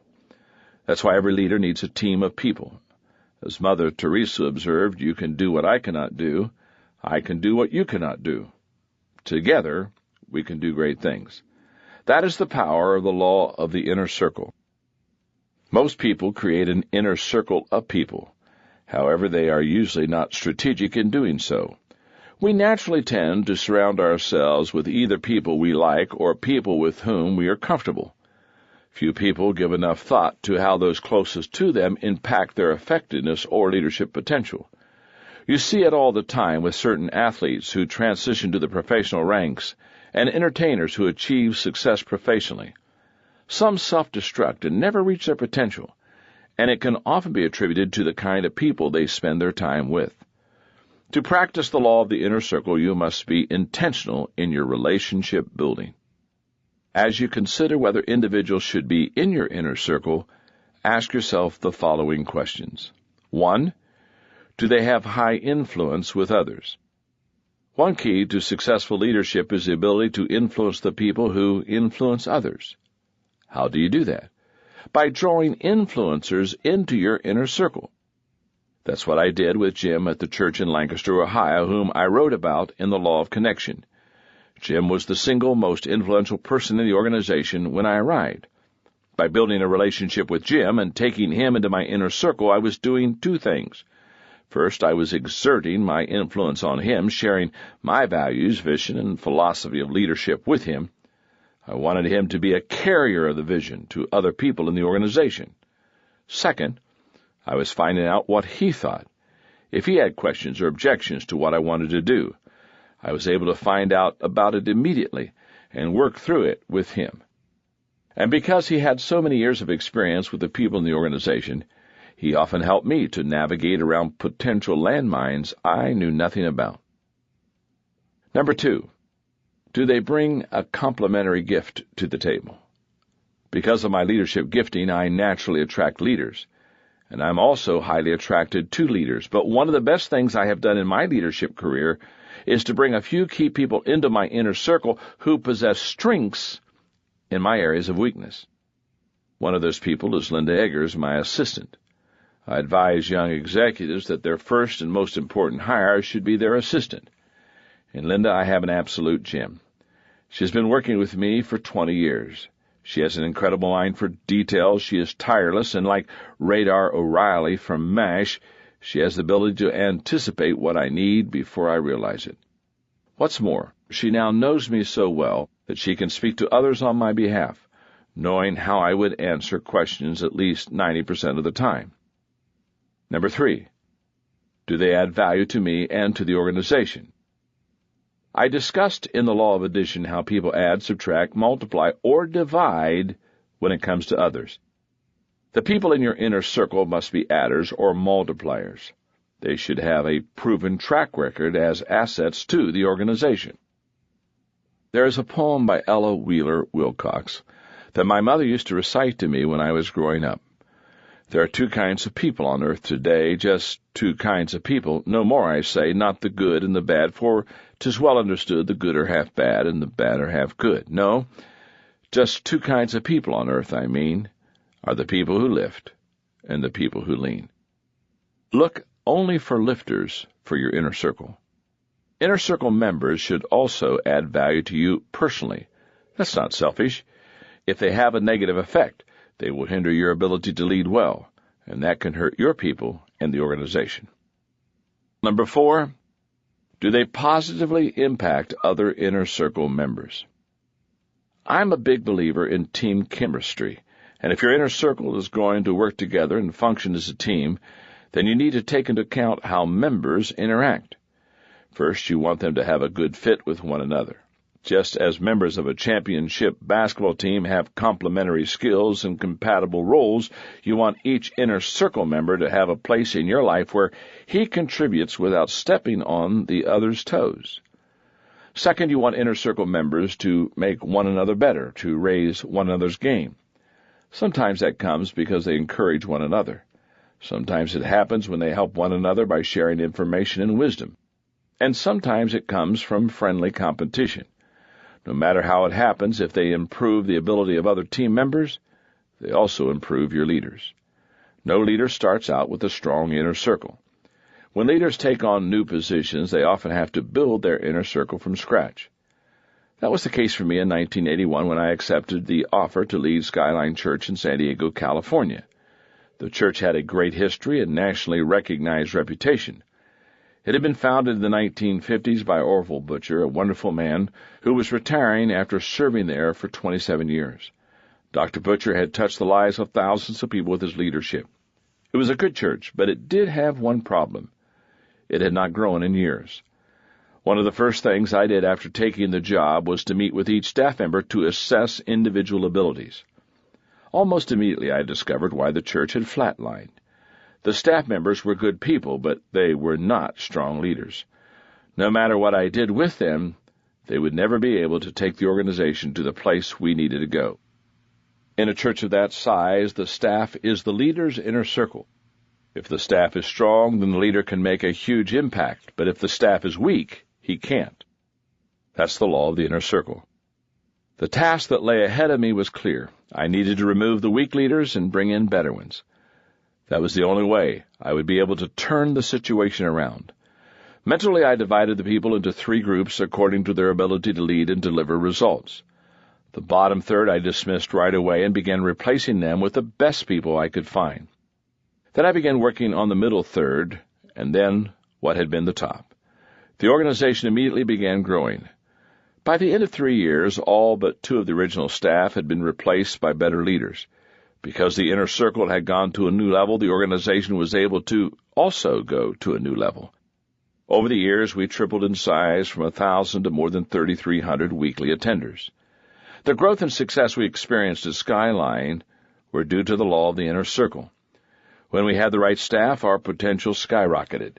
And in 1995, when I left, other leaders from around the country sought to hire my key staff members for their organizations. They recognized the power of the law of the inner circle and wanted to hire the very best they could find to boost their potential. A leader's potential is determined by those closest to him. That's the law of the inner circle. That's the only way you can reach the highest level possible. Law number 12, the law of empowerment. Only secure leaders give power to others. Nearly everyone has heard of Henry Ford, the revolutionary automobile industry innovator and legend in American business history.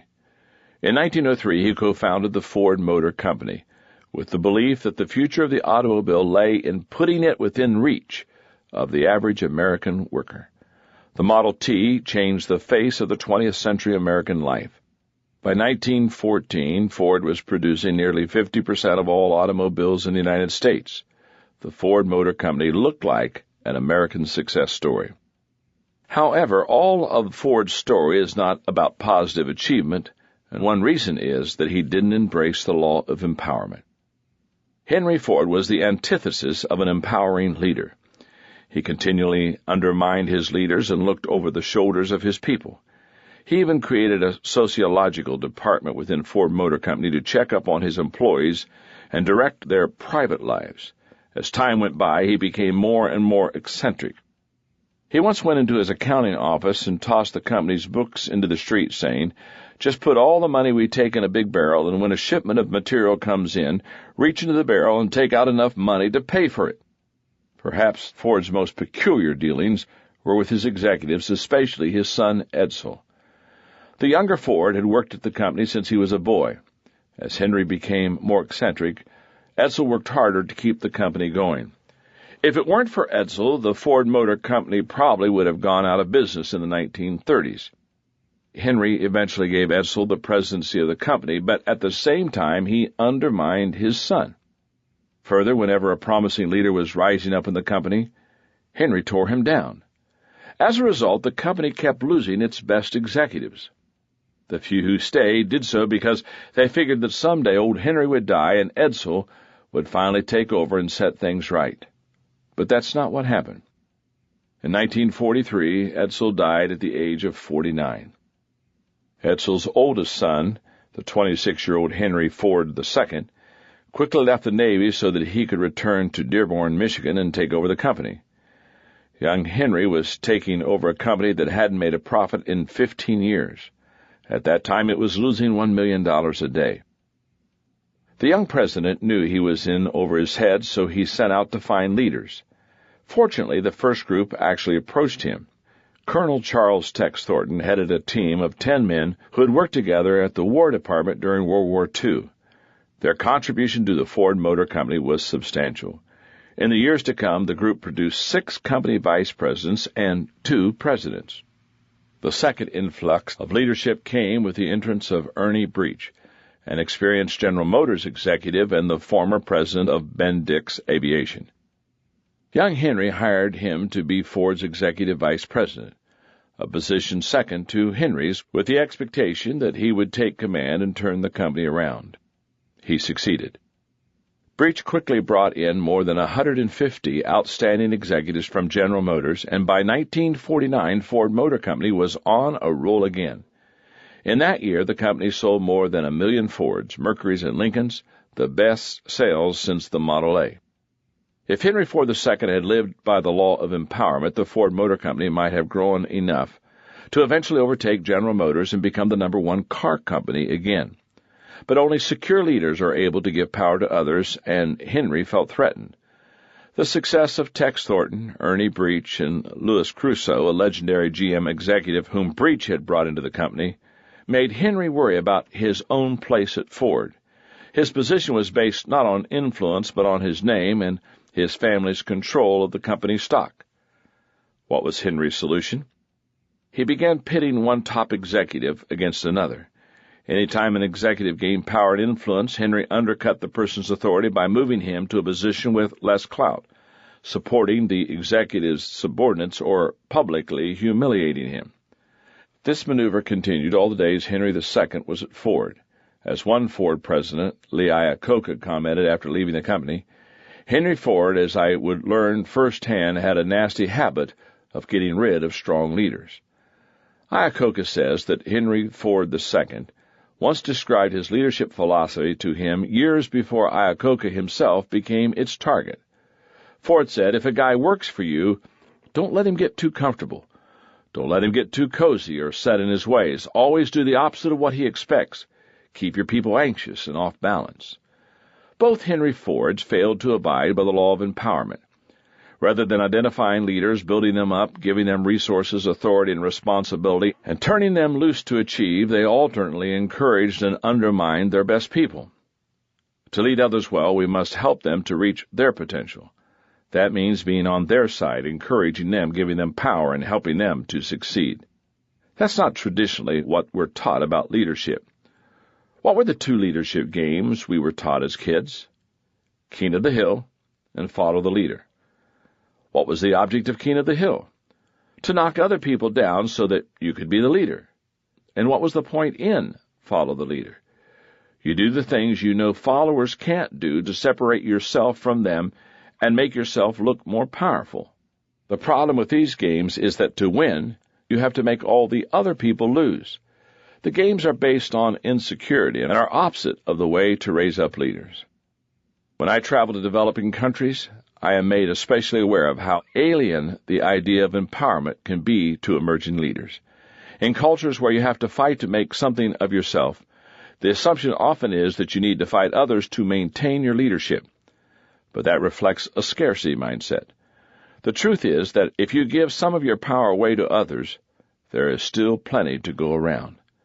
When I teach the law of empowerment in emerging countries, I usually ask a volunteer to come up so that I can show visually what happens when a leader tries to keep others down instead of raising them up.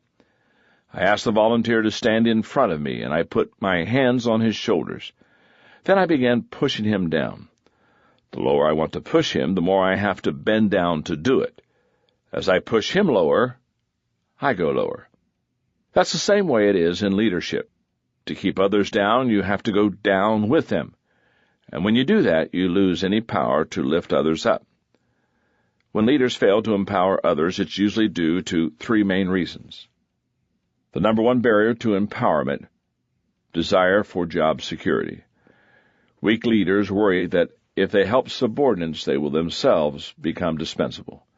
But the truth is that the only way to make yourself indispensable is to make yourself dispensable.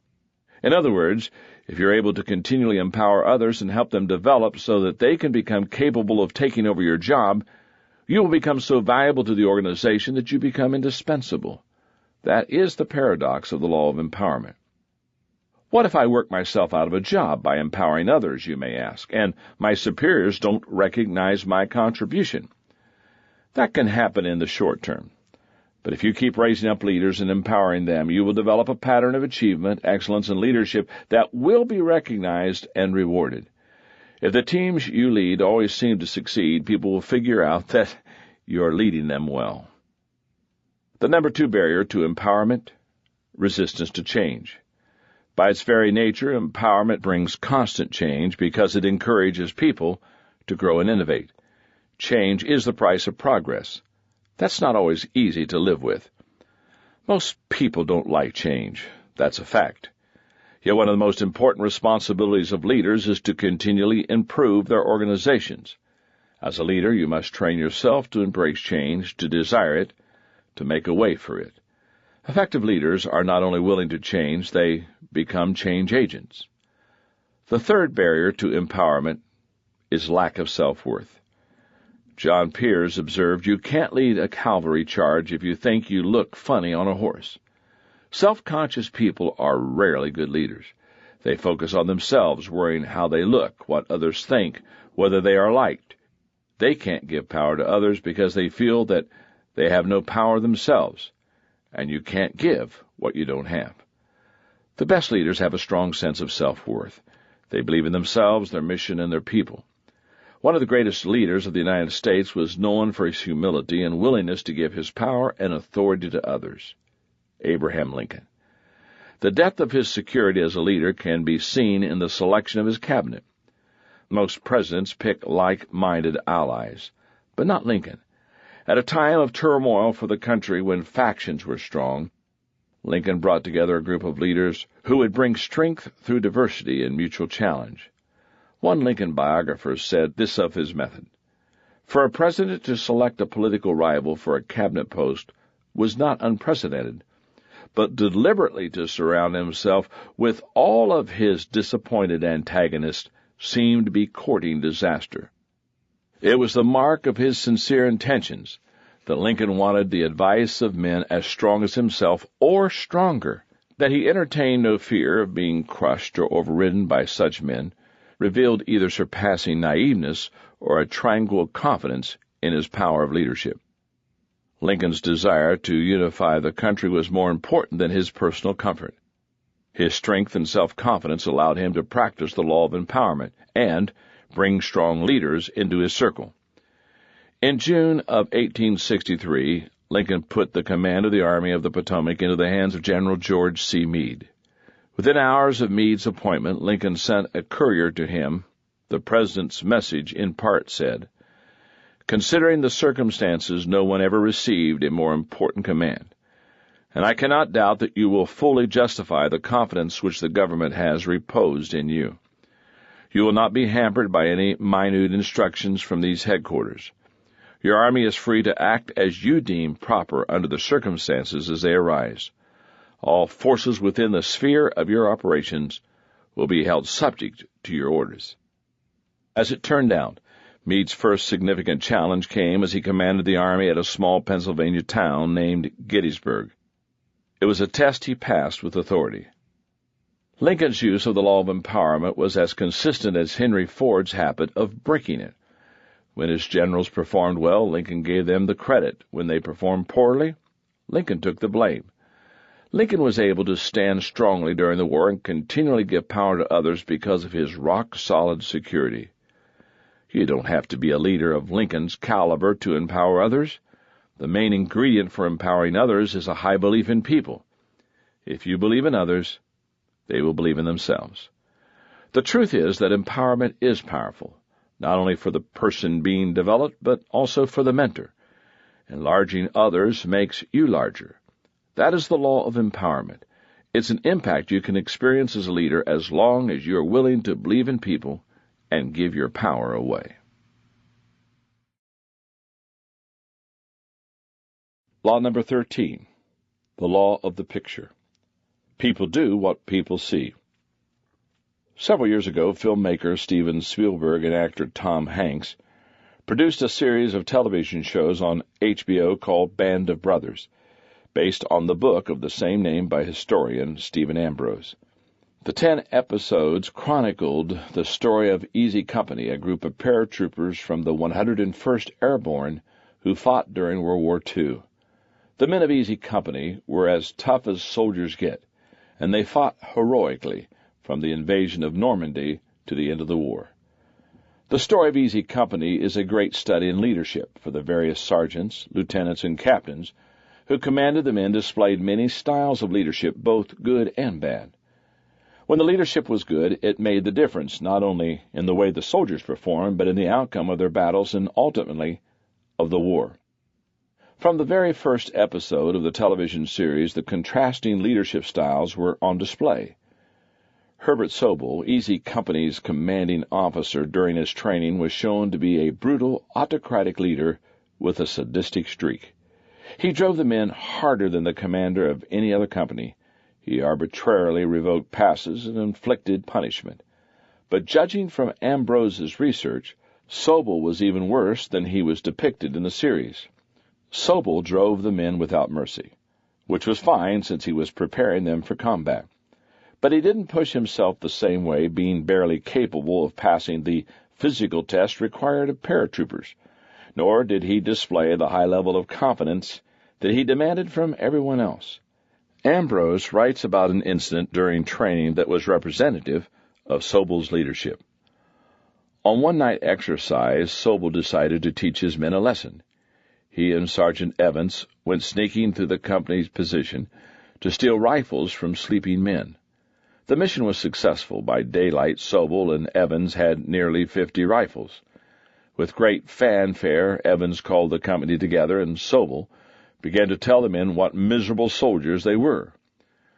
What Sobel didn't realize was that the men he was berating weren't his own. He had wandered into the wrong camp and stolen the rifles belonging to Fox Company. Sobel didn't even realize his mistake until the commander of Fox Company came up with 45 of his men. The men who served under Sobel mocked him and undermined him. By the time Easy Company began preparations for the invasion of Normandy, many men were taking bets on which of them would shoot Sobel when they finally got into combat. Fortunately, Sobel was removed from his position as company commander and reassigned before they went into combat. Fortunately, most of Easy Company's leaders were excellent, and one in particular was awarded the Distinguished Service Cross and was considered by the men to be the best combat leader in World War II. That person was Dick Winters. He started out as a platoon leader in Easy Company during the training and was promoted to company commander after Normandy, and then to battalion executive officer. He finished his military career with the rank of major. Time after time, Winters helped his men to perform at the highest level, and he always led them in front, setting the example, taking the risk along with his men. Ambrose describes Winters' philosophy of leadership simply as officers go first. Whenever his troops needed to assault an enemy position, Winters was in front leading the charge. One of the most remarkable incidents demonstrating Winters' way of leading by example occurred soon after D-Day on the road to Carleton, a town that Easy Company needed to take from the Germans. As the American paratroopers under his command approached the town, they became pinned down by German machine gun fire. Huddled in ditches on either side of the road, they wouldn't move forward when ordered to. Yet if they didn't move, they would eventually be cut to pieces. Winters tried rallying them. He coaxed them. He kicked them. He ran from one ditch to the other as machine gun bullets flew by. Finally, he jumped into the middle of the road, bullets glancing off the ground near him, and shouted at the men to get moving. Everyone got up and moved forward as one, and they helped to take the town. More than 35 years later, Floyd Talbert, a sergeant at the time, wrote to Winters to comment about the incident. "I'll never forget seeing you in the middle of the road. You were my total inspiration. All my boys felt the same way." People do what people see. That is the law of the picture. When the leaders show the way with the right actions, their followers copy them and succeed. Good leaders are always conscious of the fact that they are setting the example and others are going to do what they do, for better or worse. In general, the better the leader's actions, the better their people's. When times are tough, uncertainty is high, and chaos threatens to overwhelm everyone, followers need a clear picture from their leaders the most. That's when they need a leader who embraces the law of the picture. The living picture they see in their leader produces energy, passion, and motivation to keep going. If you desire to become the best leader you can become, you must not neglect the law of the picture. As you strive to improve as an example to your followers, remember these things. First, followers are always watching what you do. If you are a parent, you have probably already realized that your children are always watching what you do. Say anything you want, but your children learn more from what they see than from anywhere else. As parents, Margaret and I realized this early. No matter what we taught our children, they insisted on behaving like us. How frustrating. Just as children watch their parents and emulate their behavior, so do employees watching their bosses. If the bosses come in late, then employees feel that they can too. If the bosses cut corners, employees cut corners. People do what people see. Secondly, it's easier to teach what's right than to do what's right. One of my earliest challenges as a leader was to raise my living to a level of my teaching. I can still remember the day that I decided that I would not teach anything I did not try to live out. That was a tough decision, but as a young leader I was learning to embrace the law of the picture. Author Norman Vincent Peale stated, "Nothing is more confusing than people who give good advice but set a bad example." I would say a related thought is also true. Nothing is more convincing than people who give good advice and set a good example. Recently, I received calls on the same day from two reporters, one from the Chicago Tribune and the other from USA Today, about teaching ethics in the business arena. Both asked similar questions. They wanted to know if ethics could be taught. My answer was yes, but many of the companies that teach ethics classes had ethics problems, one reporter pushed back. That's because ethics can be instilled in others only if it's taught and modeled for them, I replied. Too many leaders are like bad travel agents. They send people places they have never been. Instead, they should be more like tour guides, taking people places that they have gone and sharing the wisdom of their own experiences. Leadership by example always has a powerful impact on others. One of the leaders I admire is Rudy Giuliani, former mayor of New York City. During his career, first as an attorney working for the United States government and then later as an elected official, Giuliani led by example. He says in his book, Leadership, that he is very aware that what he does sets the tone for those who follow him. You cannot ask those who work for you to do something you are unwilling to do yourself, he states.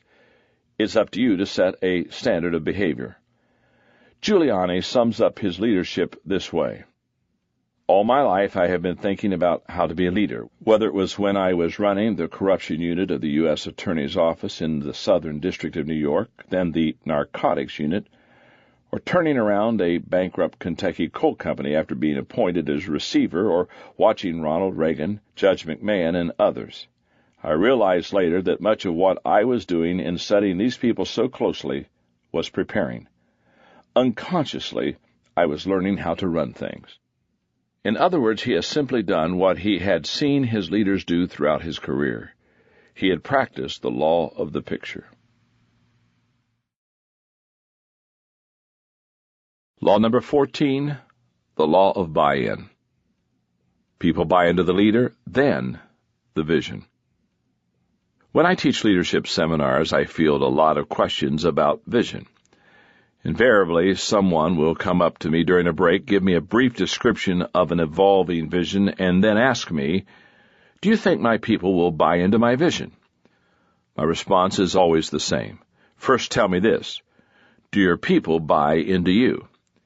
You see, many people who approach the area of vision and leadership have it all backward. They believe that if the cause is good enough, people will automatically buy into it and follow. But that's not how leadership really works. People don't at first follow worthy causes. They follow worthy leaders who promote causes that they can believe in. People buy into the leader first, then the leader's vision. Having an understanding of that changes your whole approach to leading people. For the person who attends one of my conferences and asks whether his people will follow, the question really becomes, have I given my people reasons to buy into me? If the answer is yes, they will gladly buy that leader's vision. But if the leader has not built credibility with his people, it really doesn't matter how great the vision is. During the .com boom, I read an article in Business Week that profiled entrepreneurs who partnered with venture capitalists in the computer industry. At that time, Silicon Valley in California was full of people who worked in the computer industry for a short time and then tried to start their own companies. Every day, hundreds of them were buzzing around trying to find investors so that they could get their ideas and enterprises off the ground. Most never found backing, but whenever an entrepreneur succeeded once, she found it pretty easy to find money the next time around. Many times, the investors weren't even interested in finding out what the entrepreneur's vision was. If they'd bought into the person, then they readily accepted the ideas. The writer of the article interviewed software entrepreneur Judith Estrin and her partner. At that time, they had founded 2 companies. She said that funding her first company took 6 months and countless presentations, even though she had a viable idea and believed in it 100%. But the startup of her second company happened almost overnight. It took only 2 phone calls that lasted mere minutes for her to land $5 million in backing. When the word got out that she was starting her second company, people were dying to give her even more money. She said we had venture capitalists calling us and begging us to take their money. Why had everything changed so drastically for her? Because the law of buy-in. People had bought into her, so they were ready to buy into whatever vision she offered, sight unseen. When followers don't like the leader or the vision, they look for another leader. The only time people will follow a leader they don't like with a vision they don't believe in is when the leader has some kind of leverage. That could be something as sinister as a threat of physical violence or as basic as the ability to withhold a paycheck. If the followers have a choice in the matter, they don't follow. And even if they don't have much of a choice, they start looking for another leader to follow. This is a no-win situation for everyone involved. When followers don't like the leader, but they do like the vision, they look for another leader. You may be surprised by this. Even though people may think a cause is good, if they don't like the leader, they will go out and find another one. That's one reason that coaches change teams so often in professional sports. The vision for any team always stays the same. Everyone wants to win a championship. But the players don't always believe in their leader, and when they don't, what happens? The owners don't fire all the players. They fire the leader and bring in someone they hope the players will buy into. The talent level of most professional coaches is similar. The effectiveness of their systems isn't much different. What often separates them is their leadership and their level of credibility with players. When followers like the leader but not the vision, they change the vision. When followers don't agree with their leader's vision, they react in many ways. Sometimes they work to convince their leader to change the vision. Sometimes they abandon their point of view and adopt their leaders. Other times they find a compromise. But as long as they buy into the leader, they rarely out and out reject him. They will keep following. An excellent example occurred in Great Britain. Tony Blair had a long tenure in office as Prime Minister. He was a popular leader elected to serve 3 terms. Yet at the same time, the majority of people in Great Britain were against Blair's policies of involving the nation in the war with Iraq. Why did Blair remain in office so long? Because they had bought into him as a leader. As a result, they were willing to live with their philosophical difference with him.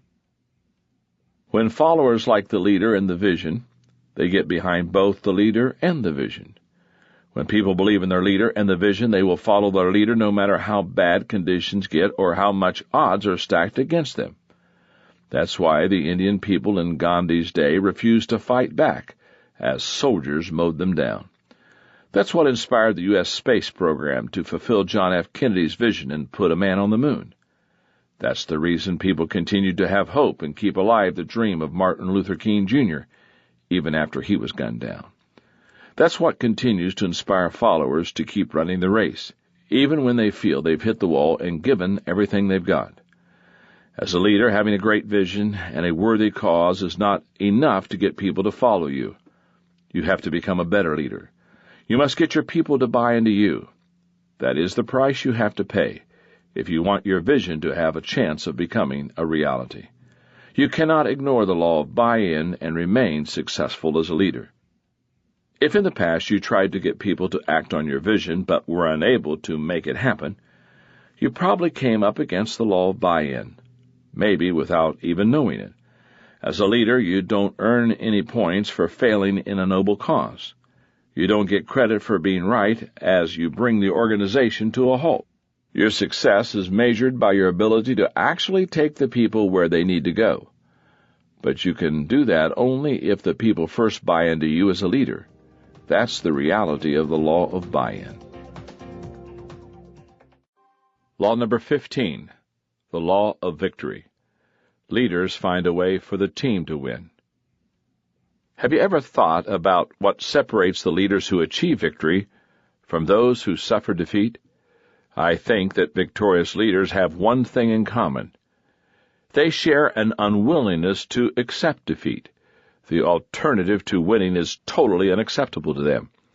As a result, they figure out what must be done to achieve victory. Crisis seems to bring out the best and the worst in leaders, because at such times the pressure is intense and the stakes are high. That was certainly true during World War II, when Adolf Hitler was threatening to crush Europe and remake it according to his vision.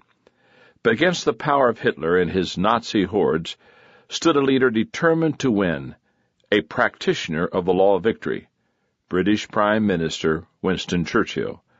He inspired the British people to resist Hitler and ultimately win the war. Winston Churchill was a courageous leader who had practiced the law of victory throughout his life. He refused to buckle under the Nazis' threats. For more than a year, Great Britain stood alone, facing the threat of German invasion. When Hitler indicated that he wanted to make a deal with England, Churchill defied him.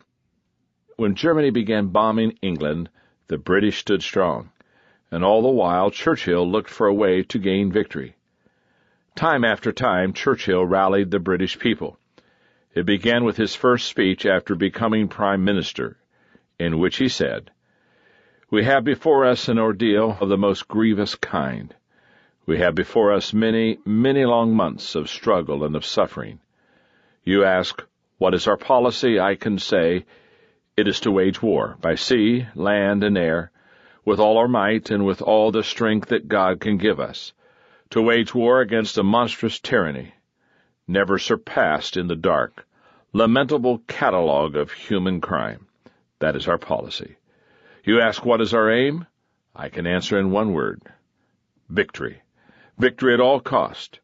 Victory in spite of all terror. Victory however long and hard the road may be. For without victory there is no survival."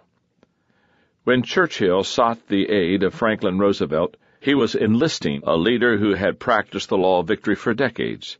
It was a hallmark of Roosevelt's entire life. He had found a way to achieve political victory while winning over polio. When he was elected president and became responsible for pulling the American people out of the Great Depression, it was just another impossible situation that he learned how to fight through. And fight he did. Through the 1930s, the country was slowly recovering, due in a large part to his leadership. To Churchill and Roosevelt, victory was the only option. If they had accepted anything less, the world would be a very different place today. Pulitzer Prize-winning historian Arthur Schlesinger Jr. noted, "Take a look at our present world. It is manifestly not Adolf Hitler's world. His 1,000-year Reich turned out to have a brief and bloody run of a dozen years. It is manifestly not Joseph Stalin's world. That ghastly world self-destructed before our eyes. Without Churchill and England, all of Europe would have fallen. Without Roosevelt and the United States, it might never have been reclaimed for freedom. But not even an Adolf Hitler and the army of the Third Reich could stand against two leaders dedicated to the law of victory. Whether it's a sports team, an army, a business, or a nonprofit organization, victory is possible as long as you have three components that contribute to a team's dedication to victory. Number 1, unity of vision. Teams succeed only when the players have a unified vision, no matter how much talent or potential there is. A team doesn't win the championship if its players are working from different agendas. That's true in professional sports. That's true in business. That's true in nonprofits. Number 2, diversity of skills. It almost goes without saying that a team needs diversity in skills. Can you imagine a whole hockey team of goalies or a football team of quarterbacks? How about a business where there are only salespeople or nothing but accountants, or a nonprofit organization with just fundraisers or only strategists? It doesn't make sense. Every organization requires diverse talents to succeed. Number 3, a leader dedicated to victory and raising players to their potential. It's true that having good players with diverse skills is important.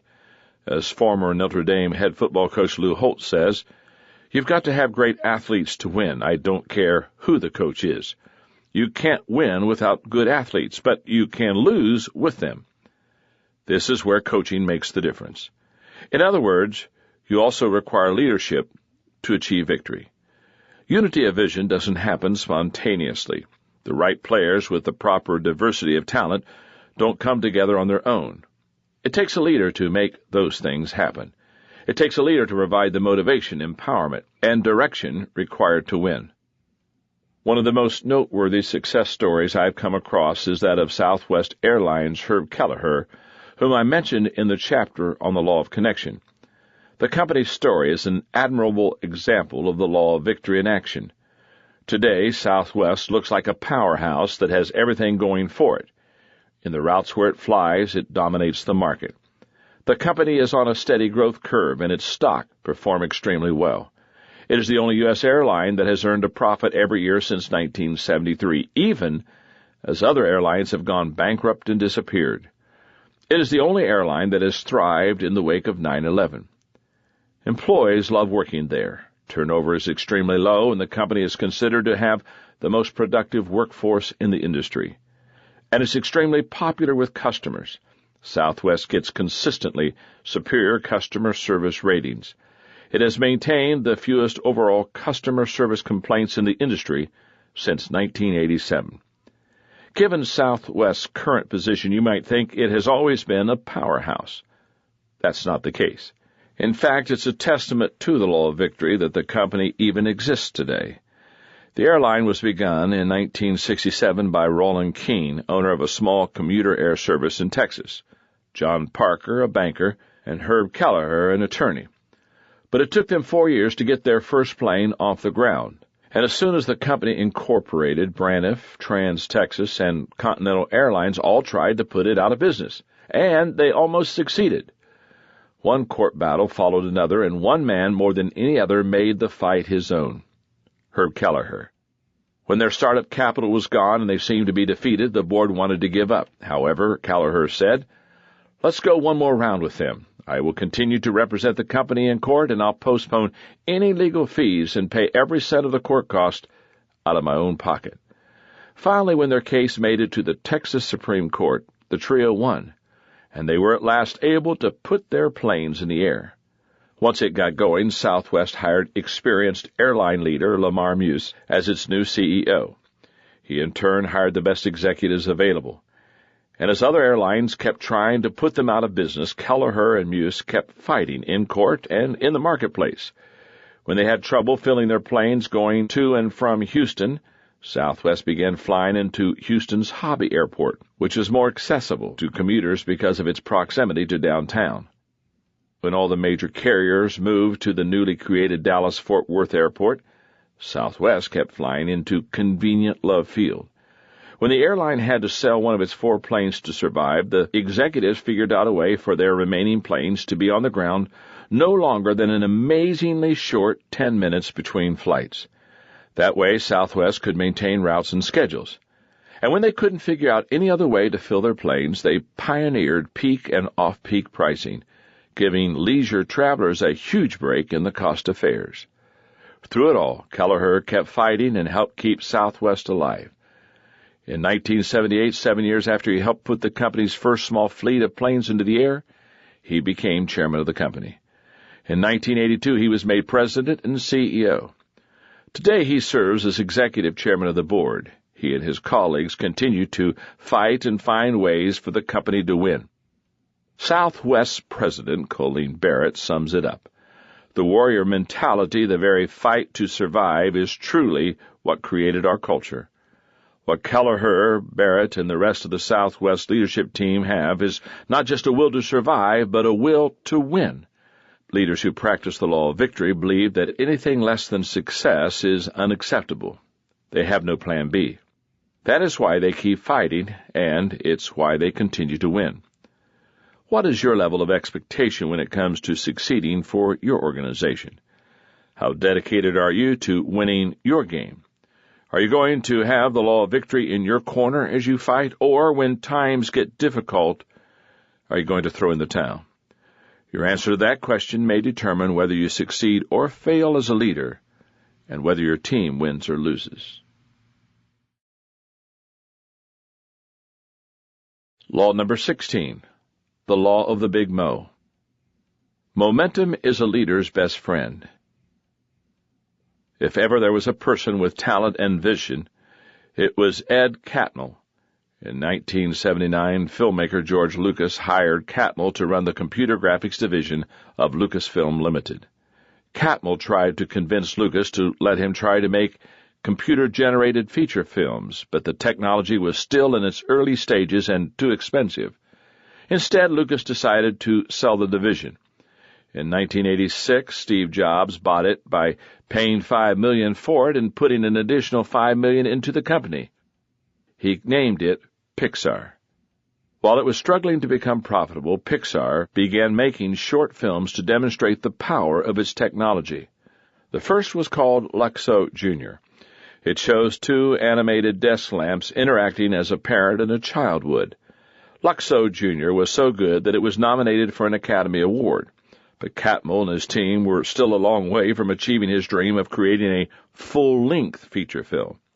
The company's greatest challenge at that time was merely surviving. Then in 1991, because of the credibility Pixar had earned, it got a significant break. The leaders thought the company was ready to take its next big step, creating a 1-hour television special. John Lasseter, an animator who teamed up with Catmull, approached Disney, his former employer, to pitch the idea. The response amazed him. Disney offered a contract to create 3 full-length feature movies using computer animation. Disney would fund and distribute the projects. Pixar would create them and receive a percentage of the profits. Pixar finally had an opportunity to fulfill Catmull's vision, but the company was still far from realizing it. The company got to work on what would become Toy Story, but the team had trouble with the characters and the story. It would take Pixar 4 years to make the movie. Though the rest of the world wasn't seeing it yet, Pixar was starting to develop momentum. That became obvious to everyone when Toy Story opened in November 1995. When the contract with Disney was signed 4 years earlier, Pixar's CEO Stephen Jobs estimated that if the first movie was a modest hit, say $75 million at the box office, we'll both break even. If it gets $100 million, we'll both make money. But if it's a real blockbuster and earns $200 million or so at the box office, we'll make good money and Disney will make a lot of money. Few people would have predicted that it would make $192 million domestically and $362 million worldwide. From that time, Pixar's momentum has been strong and, if anything, has continued to grow. The organization has won 17 Oscars and been awarded 42 patents. And since Toy Story came out, the company has produced hit after hit: A Bug's Life, Toy Story 2, Monsters, Inc., Finding Nemo, The Incredibles, and Cars. Worldwide, those movies have earned more than $3.67 billion. Ironically, while Pixar was gaining momentum, Disney, the company who helped it create its breakthrough, was losing momentum. Disney's animation division had fallen on hard times. Its last significant animated movie was Lilo and Stitch in 2002, and it had produced 3 highly expensive bombs: Atlantis, Treasure Planet, and Home on the Range. How could Disney possibly regain some momentum? Bob Iger, who became Disney's president and CEO in October 2005, knew how. He purchased Pixar. Now the people Disney once helped were helping Disney. Catmull became Disney's president of feature animation, and Lasseter was made chief creative officer. Disney has had 2 major heydays, says Catmull. We're going to make a third. And what about Pixar? It will continue to function as before under the care of Catmull and Lasseter. When you've got great momentum, you don't want to do anything to get in its way. After all, momentum is a leader's best friend. Many times, it's the only thing that makes the difference between losing and winning. When you have no momentum, even the simplest tasks seem impossible. Small problems look like insurmountable obstacles. Morale becomes low. The future appears dark. An organization with no momentum is like a train at a dead stop. It's hard to get going, and even small wooden blocks on the track can keep it from going anywhere. On the other hand, when you have momentum on your side, the future looks bright. Obstacles appear small, and troubles seem inconsequential. An organization with momentum is like a train that's moving 60 miles per hour. You could build a steel-reinforced concrete wall across the tracks, and the train would plow right through it. When leadership is strong and there is momentum in an organization, people are motivated and inspired to perform at higher levels. They become effective beyond their hopes and expectations. If you remember the 1980 U.S. Olympic hockey team, you know what I'm talking about. The team was good, but not good enough to win the gold medal. Yet that's what the Americans did. Why? Because leading up to the championship game, they won game after game against very tough teams. They gained so much momentum that they performed beyond everyone's expectations. And after they beat the Russians, nothing could stop them from coming home with the gold medal. The same kind of thing is true in business and volunteer organizations. When an organization has great momentum, all participants are more successful than they would be otherwise. I'll tell you how I know that that's true. If you see leaders, especially mid-level ones, who have had great success in an organization with momentum, leave that organization and suddenly their performance becomes merely average, you know the law of the Big Mo was at work. Even average people can perform far above average in an organization with great momentum. Momentum is easier to steer than to start. Have you ever been water skiing? If you have, you know that it's harder to get up on the water than it is to steer once you're up there. It takes a leader to create momentum. Followers can catch it. Good managers are able to use it to their advantage once it has begun. Everyone can enjoy the benefits it brings, but creating momentum requires someone who has a vision, can assemble a good team and motivate others. If the leader is looking for someone to motivate him, then the organization is in trouble. If the leader is waiting for the organization to develop momentum on its own, then the organization is in trouble. It is the leader's responsibility to initiate momentum and keep it going. U.S. President Harry Truman once said, "If you can't stand the heat, get out of the kitchen." But for leaders, that statement should be changed to, "If you can't make some heat, get out of the kitchen." If you don't believe in the vision and enthusiastically pursue it, doing all that you can to bring it to fruition, then you won't start making the small gains required to get the ball rolling. However, if you model enthusiasm to your people day in and day out, you attract like-minded people to your team, department, or organization and motivate them to achieve. You will begin to see forward progress. Once you do, you will begin to generate momentum, and if you're wise, you'll value it for what it is, the leader's best friend. Once you have it, you can do almost anything. That's the power of the Big Mo. Several years ago, I saw a movie called Stand and Deliver that illustrates the hopelessness many people feel in an organization without momentum. Maybe you've seen it too. It's about a real-life teacher named Jamie Escalante, who worked at Garfield High School in East Los Angeles, California. Teaching, motivating, and leading were in Jamie Escalante's blood even from the time of his youth in native Bolivia. He quickly became known as his city's finest teacher. When he was in his 30s, Escalante and his family immigrated to the United States. He worked several years in a restaurant and then at Russell Electronics. Though he could have pursued a promising career at Russell, he went back to school and earned a second bachelor's degree so that he could teach in the United States. Escalante's burning desire was to make a difference in people's lives. At age 43, he was hired by Garfield High School to teach computer science. But when he arrived at Garfield on the first day of class, he found out that there was no funding for computers. And because his degree was in mathematics, he would be teaching basic math. Disappointed, he went in search of his first class, hoping that his dream of making a difference wasn't slipping through his fingers. The change from computers to math turned out to be the least of Escalante's problems. The school, which had been empty and quiet during his summertime interview, was now in chaos. Discipline was non-existent.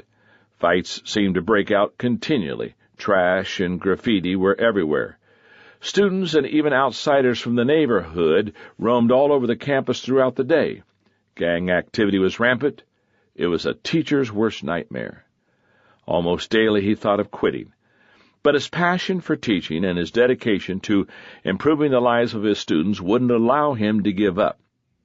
Yet at the same time, Escalante was enough of a leader to know that the students were doomed if the school didn't change. They were all sliding backward fast, and they needed something to move them forward. When a new principal was brought in, things began to change for the better. But Escalante wanted to take it further. He believed that the way to improve the school was to challenge the school's best and brightest with a calculus class that would prepare them for an AP class, earning them college credit. In the fall of 1978, Escalante organized the first calculus class, rounding up every possible candidate who might be able to handle the course from Garfield's 3,500 student population. He was able to find only 14 students. In the first few classes, he laid out the work it would take for them to prepare for the AP calculus test at the end of the year. By the end of the second week of school, he had lost 7 students. Even the ones who stayed were not well prepared for calculus, and by late spring, he was down to only 5 students. All of them took the AP test in May, but only 2 passed. Escalante was disappointed, but he refused to give up, especially since he had made progress. He knew that if he could help his students experience a few wins, build their confidence, and give them hope, he could move them forward. He was determined to do whatever it took. To motivate them, he'd give them extra homework or challenge one of the school athletes to a handball match. Escalante never lost. If they needed encouragement, he'd take them out to McDonald's as a reward. If they got lazy, he'd inspire, amaze, amuse, and even intimidate them. And all along the way, he modeled hard work, dedication to excellence, and desire. The next fall, Escalante put together another calculus class, this time with 9 students. At the end of the year, 8 took the test and 6 passed. He was making progress. Word of his success spread. Students heard that Escalante's protégés were earning college credit, and in the fall of 1980, his calculus class numbered 15. When they all took the test at the end of the year, 14 students passed. The steps forward weren't huge, but Escalante could see that the program was building momentum. The next group of students, numbering 18, was the subject of the movie Stand and Deliver. Like their predecessors, they worked very hard to learn calculus, many coming to school at 7 a.m. every day, a full hour and a half before school started. And often they stayed until 5, 6, or 7 p.m. And though Educational Testing Service questioned the validity of the first test students took, they had to take it a second time. 100% of them passed. After that, the math program exploded. But the benefits of the law of the Big Mo were felt by all of the Garfield High School students. The school started offering classes to prepare students for other AP exams. In time, Garfield held regular AP classes in Spanish, calculus, history, European history, biology, physics, French, government, and computer science. In 1987, 9 years after Escalante spearheaded the program, Garfield students took more than 325 AP examinations. Most incredibly, Garfield had a waiting list of more than 400 students from areas outside its boundaries wanting to enroll. The school that was once the laughingstock of the district and that had almost lost its accreditation had become one of the top 3 inner-city schools in the entire nation. That's the power of the law of the Big Mo. Law number 17, the law of priorities. Leaders understand that activity is not necessarily accomplishment. When we are busy, we naturally believe that we are achieving. But busyness does not equal productivity. Activity is not necessarily accomplishment.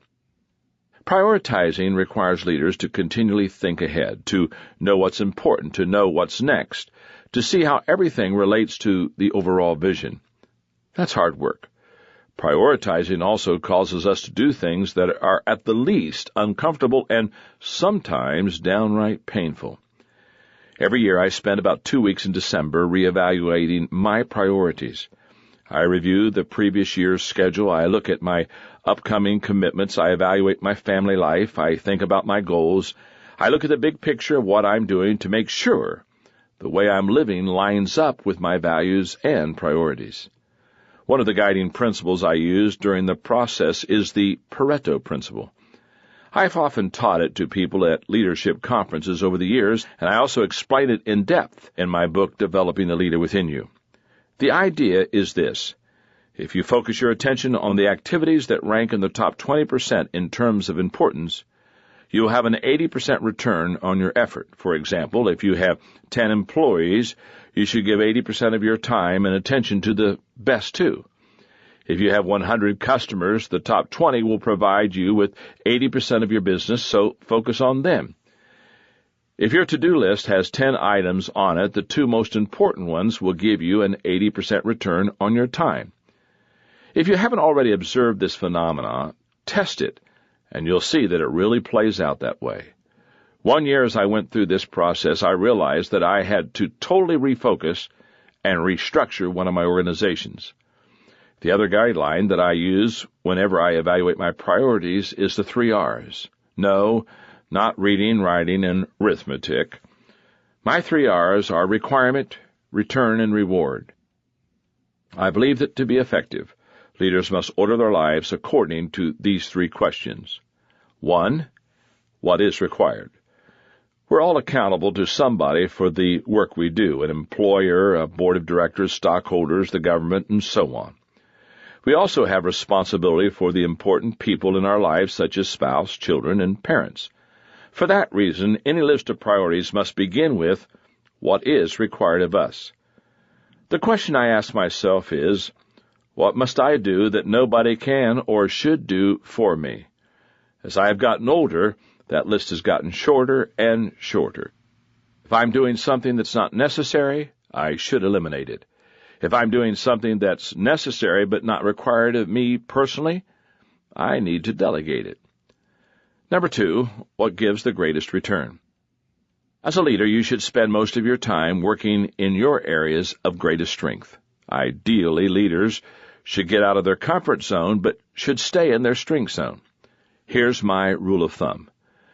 If something I'm doing can be done 80% as well by someone else, I delegate it.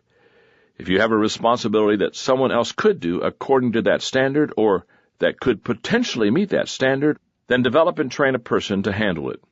Just because you can do something does not mean that you should do it. Remember, leaders understand that activity is not necessarily accomplishment. That's the law of priorities. Number 3, what brings the greatest reward? The final question relates to personal satisfaction. Tim Redmond, president of Redmond Leadership Institute, observed, "There are many things that will catch my eye, but there are only a few things that will catch my heart. Life is too short not to do things that you love. I love to teach leadership. I love writing and speaking. I love spending time with my wife, children, my grandchildren. I love playing golf. No matter what else I do, I will make time for those things. They are the fire lighters in my life. They energize me. They keep me passionate. And passion provides the fuel in a person's life to keep him going. It is the responsibility of leaders to make tough decisions based on priorities. That can sometimes make them unpopular. Back in 1981, when Jack Welch became chairman and CEO of General Electric, it was a good company. It had a 90-year history. The company's stock traded at $4 a share, and the company was worth about $12 billion, 11th best on the stock market. It was a huge, diverse company that included 350 strategic businesses. But Welch believed the company could become better. What was his strategy? He used the law of priorities. Within a few months of taking over the company, he began what he called the hardware revolution. It changed the entire profile and focus of the company. Welch said, "To the hundreds of businesses and product lines that made up the company, we applied a single criterion.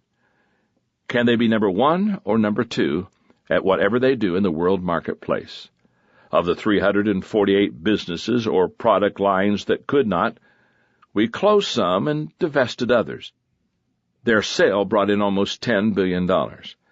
We invested $18 billion in the ones that remained and further strengthened them with $17 billion worth of acquisitions.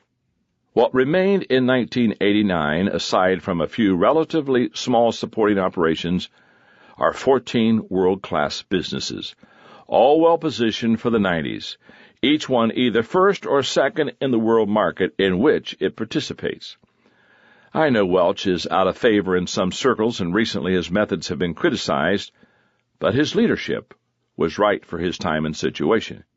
He reprioritized GE, and his strong leadership and focus paid incredible dividends. During his tenure, GE stock experienced a 2-to-1 split 4 times, and it traded at more than $80 per share when he retired. The company was ranked as the nation's most admired company, according to Fortune, and it continues to be one of the most valuable companies in the world. That came about because of Welch's ability to use the law of priorities in his leadership. He never mistook activity for accomplishment. He knew that the greatest success comes only after you focus your people on what really matters. Examine the lives of all effective leaders, and you will see them putting priorities into action. Every time Norman Schwarzkopf assumed a new command, he didn't just rely on his leadership intuition. He also re-examined the unit's priorities. Lance Armstrong was able to win 7 Tour de France championships because his priorities guided his training regimen. When explorer Roald Amundsen succeeded in taking his team to the South Pole and back, it was due in part to his ability to set right priorities. Successful leaders live according to the law of priorities. They recognize that activity is not necessarily accomplishment. Law number 18, the law of sacrifice. A leader must give up to go up. Why does an individual step forward to lead other people? For every person, the answer is different. A few do to survive. Some do it to make money. Many desire to build a business or organization. Others do it because they want to change the world. That was the reason for Martin Luther King, Jr. King accepted his first pastorate in Montgomery, Alabama, at the Dexter Avenue Baptist Church in 1954, and settled into family life when his first child was born the next year in November. But that peace didn't last long. Less than a month later, Rosa Parks refused to relinquish her seat on a bus to a white passenger and was arrested. Local African-American leaders arranged a one-day boycott of the transit system to protest her arrest and the city's segregation policy. When it was successful, they decided to create the Montgomery Improvement Association to continue the boycott. Already recognized as a leader in the community, King was unanimously elected president of the newly formed organization. For the next year, King led African-American community leaders in a boycott with the goal of changing the system. The MIA negotiated with city leaders and demanded courteous treatment of African Americans by bus operators, first-come, first-served seating for all bus riders, and employment of African American bus drivers. While the boycott was on, community leaders organized carpools, raised funds to support the boycott financially, rallied and mobilized the community with sermons, and coordinated legal challenges with the NAACP. Finally, in November 1956, the U.S. Supreme Court struck down the laws allowing segregated seating on buses. Keene and the other leaders were successful. Their world was beginning to change. The Montgomery bus boycott was a major step in the American civil rights movement, and it's easy to see what was gained as a result of it. But Keene also began paying a personal cost for it. Soon after the boycott began, Keene was arrested for a minor traffic violation. A bomb was thrown onto his porch, and he was indicted on a charge of being party to a conspiracy to hinder and prevent the operation of business without just or legal cause. Keene was emerging as a leader, but he was paying a price for it. Each time Keene climbed higher and moved forward in leadership for the cause of civil rights, the greater the price he paid for it.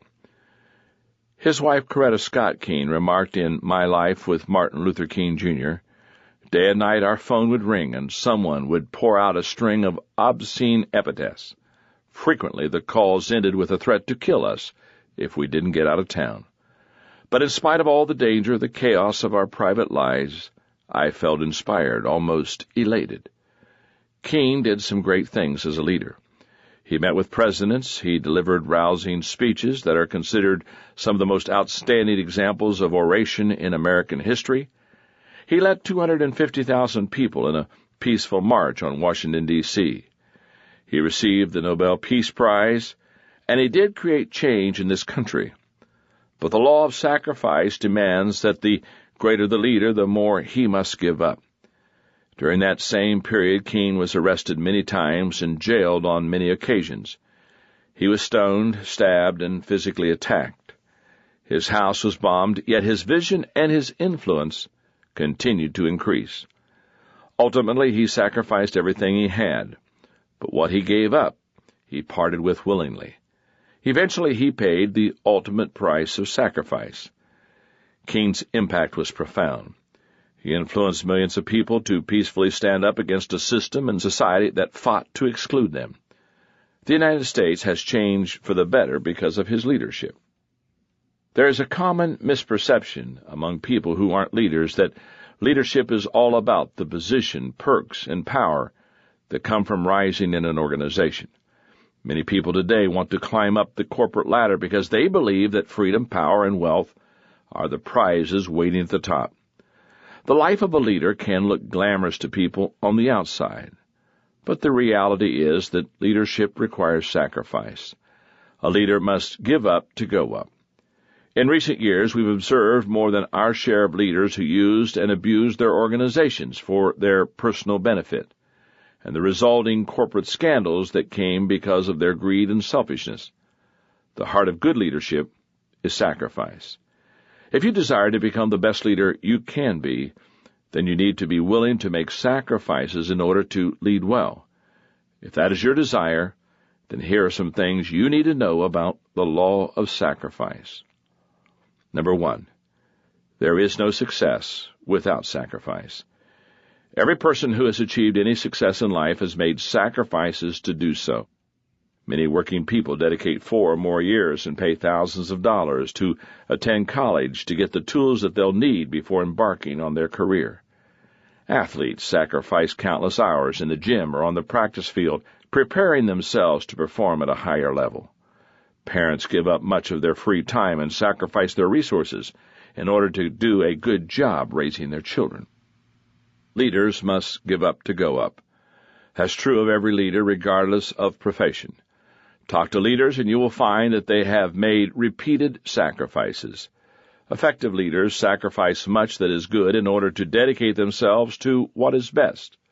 That's the way the law of sacrifice works. Number 2, leaders are often asked to give up more than others. The heart of leadership is putting others ahead of yourself. It's doing what is best for the team.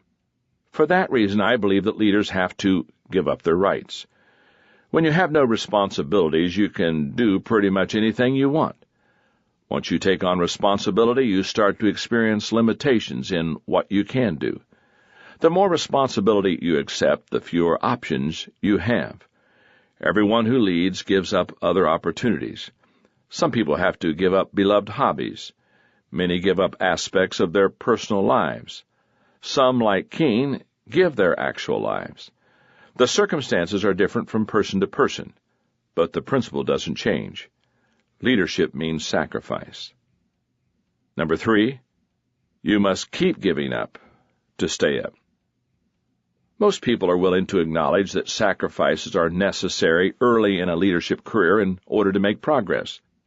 They'll take an undesirable territory to make a name for themselves. They'll move their family to a less desirable city to accept a better position. They'll take a temporary cut in pay for greater opportunities for advancement. The problem for leaders comes when they think they've earned the right to stop making sacrifices. But in leadership, sacrifice is an ongoing process, not a one-time payment. If leaders have to give up to go up, then they have to give up even more to stay up. Have you ever considered how infrequently sports teams have back-to-back championship seasons? The reason is simple. If a leader can win one championship with his team, he often assumes he can duplicate the results the next year by doing the same thing. He becomes reluctant to make additional sacrifices in the off-season to prepare for what is often an even greater challenge the next year. But today's success is the greatest threat to tomorrow's success. And what gets a team to the top isn't what keeps it there. The only way to stay up is to give up even more. Leadership success requires continual change, constant improvement, and ongoing sacrifice. Number 4, the higher the level of leadership, the greater the sacrifice. Have you ever been part of an auction? It's an exciting experience. An item comes up for a bid, and everyone in the room gets excited. When the bidding opens, lots of people jump in and take part. But as the price goes higher and higher, what happens? There are fewer and fewer bidders. When the price is low, everyone bids. In the end, only one person is willing to pay the high price that the item actually cost. It's the same in leadership. The higher you go, the more it's going to cost you. And it doesn't matter what kind of leadership career you pick. You will have to make sacrifices. You will have to give up to go up. There can be no success without sacrifice. Anytime you see success, you can be sure someone made sacrifices to make it happen. And as a leader, if you sacrifice, even if you don't witness the success, you can be sure that someone in the future will benefit from what you've given. That was certainly true of Martin Luther King, Jr. He did not live to see most of the benefits of his sacrifices, but many others have. One such person was an African-American girl born in segregated Birmingham, Alabama in 1954. A precocious child, she followed the news of the day, including civil rights struggles. A neighbor recalls that she was always interested in politics because, as a little girl, she used to call me and say things like, "Did you see what Bull Connor did today?" describing the racist city commissioner. She was just a little girl, and she did that all the time. I would have to read the newspaper thoroughly because I wouldn't know what she was going to talk about. Though she had an interest in current events, her passion was music. While other children were out playing, she was studying and practicing the piano. Her parents named her Condoleezza, from the musical notation con dulcezza, which means with sweetness. Her schedule was often grueling. After the family moved to Denver when she was 13, she worked harder and made more sacrifices. She was highly disciplined. To be able to compete in both figure skating and piano competitions, she would get up at 4:30 in the morning to fit everything in. One of her teachers commented, "There was a core of her that revealed she knew what she wanted and was willing to make the sacrifices." I think in her mind, they were not sacrifices, but things to do that were necessary to keep with her goals. And her parents supported her fully, and were willing to make sacrifices for her success as well. To assist her in her goals as a pianist, they took out a $13,000 loan in 1969 to buy her a used Steinway grand piano. Rice graduated early from high school and went to the University of Denver with the intention of earning a degree in music and becoming a professional concert pianist. It was something that she had made sacrifices her entire life to do. But after her sophomore year, she realized that if she was going to reach her personal potential, it would not be in music. So she began searching for a new field. She found it in international politics. She was drawn like a magnet to Russian culture and the Soviet government. For the next 2 years, she immersed herself in her courses, did extensive outside reading, and learned the Russian language. She had found her niche, and she was still willing to pay the price to go to the highest level. After graduating with her bachelor's degree, she went on to Notre Dame to get her master's degree. She then returned to the University of Denver and earned a Ph.D. at the age of 26. When she received an offer for a fellowship at Stanford, she jumped at it. A few months later, she was recruited to become a member of the university's faculty. She had arrived. Most people would be happy if the rest of the story played out something like this. Publish a few articles, then a book or two, earn tenure, and eventually settle into a comfortable life in the academic community. Not Rice. True, she did carve out a place for herself at Stanford. It was an environment that she loved. She enjoyed the intellectual stimulation. She was a talented teacher who found teaching and counseling students highly rewarding. She even became an avid fan of the university's sports teams. She thrived and received one award after the other. But she spent a year at the Pentagon in an advisory position with the Joint Chiefs of Staff. She called it a reality check. Practical experience that informed her teaching and writing. Then in 1989, the White House called. She was invited to accept a position on the National Security Council as the Director of Soviet and East European Affairs. She took a leave of absence from Stanford, and it turned out to be a wonderful decision. She was President George H.W. Bush's primary advisor on the Soviet Union as that government disintegrated, and she helped in creating policy for the unification of Germany. It made her one of the world's experts on the subject. She returned to Stanford after 2 years in Washington. Back at Stanford, she possessed even greater clout. In 2 years, she was made a full professor at the age of 38. A month later, she was asked to become provost, a position that had never been held by an African American, by a woman, or by anyone so young. As the second in command at one of the world's premier universities, Rice had it made. She had proven herself as an executive. She was already sitting on many corporate boards, and she was in position to become president of any university in the nation.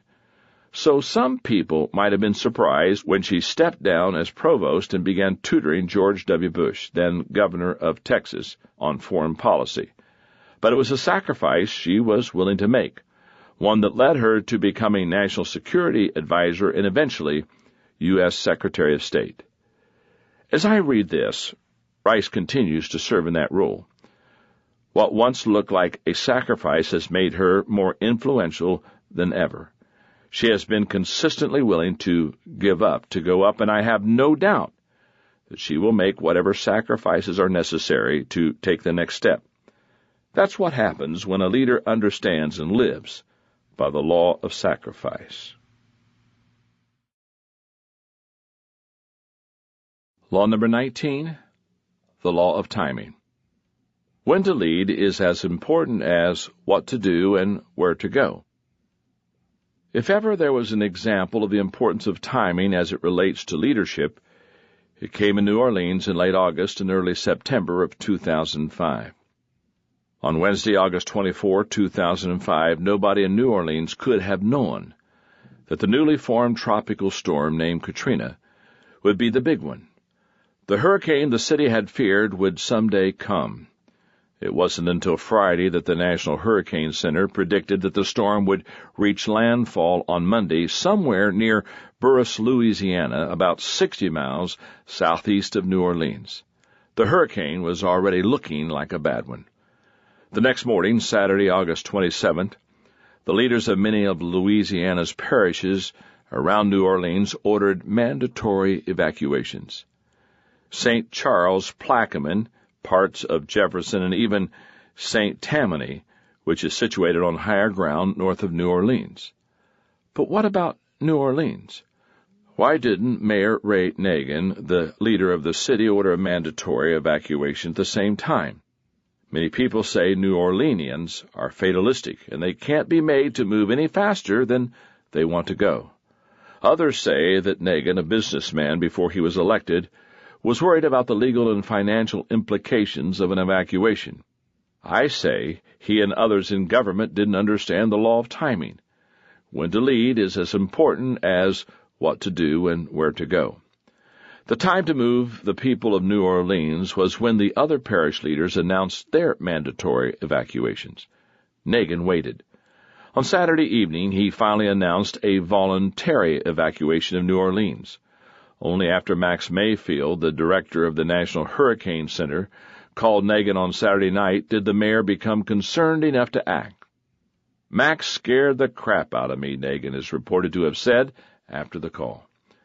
The next morning at 9 o'clock, Nagin finally ordered a mandatory evacuation, fewer than 24 hours before the hurricane would make landfall. It was much too late for many citizens of New Orleans. And how did he plan to help those people who couldn't make it out of town on such a short notice? He advised them to get to the Superdome, the city's shelter of last resort, however they could. But he made no real provisions for them. If someone was going to step in and lead, it would have had to occur somewhere other than the local level.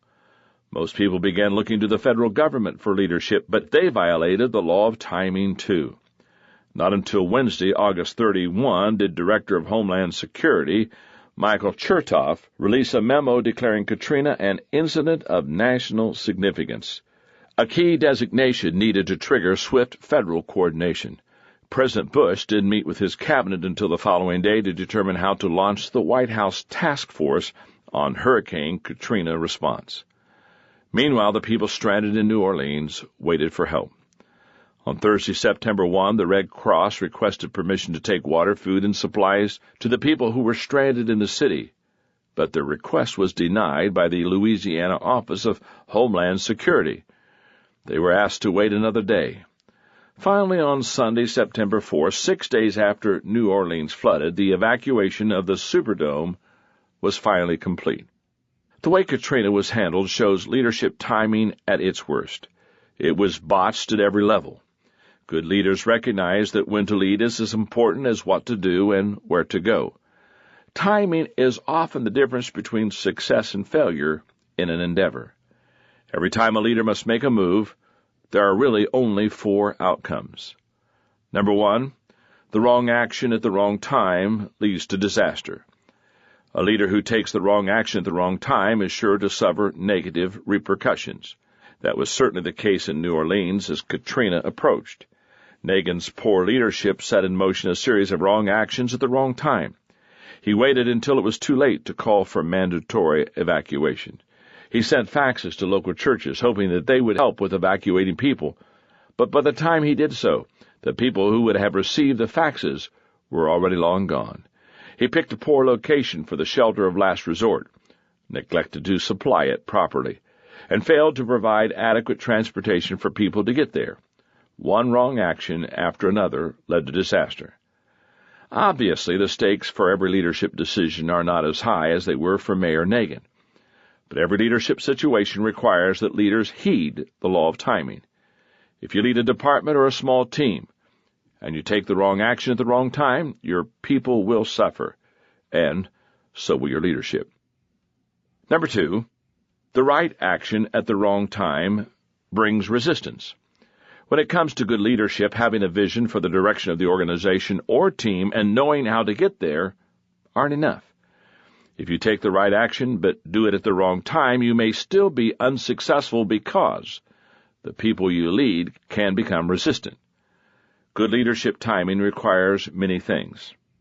Understanding. Leaders must have a firm grasp on the situation. Maturity. If leaders' motives aren't right, their timing will be off. Confidence.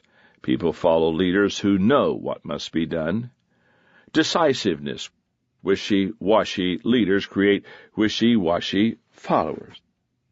Experience. If leaders don't possess experience, then they need to gain wisdom from others who do possess it. Intuition. Timing often depends on intangibles such as momentum and morale. Preparation. If the conditions aren't right, leaders must create those conditions. Without all of those things, timing is bound to be off. Number 3, the wrong action at the right time is a mistake. People who are naturally entrepreneurial often possess a strong sense of timing. They intuitively know when it's time to make a move, to seize an opportunity. They sometimes make mistakes in their actions at those key moments. My brother, Larry, who is an excellent businessman, has coached me in this area. Larry says the greatest mistake made by entrepreneurs and other people in business is knowing when to cut their losses or when to increase their investment to maximize their gains. Their mistakes come from taking the wrong action at the right time. Number 4, the right action at the right time results in success. When the right leader and the right timing come together, incredible things happen. An organization achieves its goals, reaps incredible rewards, and gains momentum. Success almost becomes inevitable. If you look at the history of nearly any organization, you will find a pivotal moment when the right leader took the right action at the right time and it transformed the organization. When the stakes are high, the consequences of the law of timing are dramatic and immediate. That is certainly true in war. In any major battle, the critical importance of timing becomes evident. The Battle of Gettysburg during the American Civil War is a prime example. When Confederate General Robert E. Lee took the Army of Northern Virginia into Pennsylvania in late June of 1863, it was the third year of the war, and both the Union and the Confederacy were growing weary of this conflict. Several days prior to the battle, Lee told General Trimble, "I have not yet heard that the enemy have crossed the Potomac, and am waiting to hear from General Stuart. When they hear where they are, they will make forced marches. They will come up, broken down from hunger and hard marching, strung out on a long line and much demoralized when they come to Pennsylvania. I shall throw an overwhelming force on their advance, crush it, follow up the success, drive one corps back into the other, and by successive repulses and surprises, before they can concentrate, create a panic, and virtually destroy the army." Lee was trying to seize the opportunity for overwhelming victory. He didn't know until the morning of July 1 that the Union Army had already moved north. By then, some of its forces were already engaging Confederate troops on Chambersburg Road west of Gettysburg. That development disrupted Lee's strategy and ruined his timing. Lee's first instinct was to hold back and wait for his army's full strength to assemble before forcing a major engagement. But always conscious of the importance of timing, he recognized when his troops had sudden advantage. As Lee watched from a nearby ridge, he saw that Federal troops were being routed and retreating. There was still a chance to take action that could lead to victory. Confederate forces could attack and seize the high ground of Cemetery Hill, defended only by a few Union infantry reserves and artillery. In position to take that hill was Confederate General R.S. Ewell. It was still early in the day, and if Ewell moved forward, he could take it. But instead of pressing his advantage when the time was ripe and engaging the enemy, Ewell simply watched. He let the opportunity slip away, and the Confederates didn't take Cemetery Hill. By the next morning, Union troops had reinforced their previous positions, and the South's chance was gone. President Lincoln recognized that the timing was right. The Union Army could crush what was left of the Confederate forces and could end the war. But just as the Southern forces did not seize the moment for victory when it was available to them, neither did their Northern counterparts. General Meade took his time following up his victory at Gettysburg, and he didn't pursue Lee aggressively enough. Lincoln knew he was seeing the Union's chance slip away, and he was right. What remained of the Army of Northern Virginia crossed over the Potomac, escaping destruction, and the war continued for almost 2 more years, and hundreds of thousands more troops died. Leaders from both sides had known what to do to achieve victory, but they failed to follow through at the critical moment. Reading the situation and knowing what to do are not enough to make you succeed in leadership.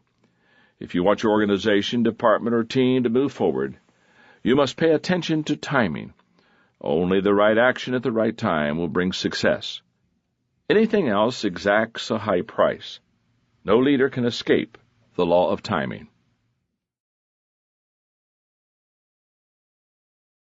Law number 20. The law of explosive growth. To add growth, lead followers. To multiply, lead leaders. In 1990, I traveled to a country in South America with my wife, Margaret, to teach leadership in a national conference. I could tell my comments were not connecting with them. They didn't engage, and what I was trying to communicate didn't seem to make an impact. The people I spoke to didn't understand leadership, and they had no desire to learn anything about it. For someone like me who believes that everything rises and falls on leadership, it drove me crazy. This wasn't the first time I had experienced such frustration. I noticed that whenever I traveled to developing countries, I faced similar situations. I suspect that in nations where there is no strong business infrastructure and where government doesn't allow its citizens much freedom, it is difficult for leaders to develop. On the flight home, I talked to Margaret about my frustrations. I finally summed it up, saying, I don't want to do this anymore. I traveled thousands of miles just to counsel people on petty conflicts. If they would just turn their attention to becoming leaders, it would change their lives.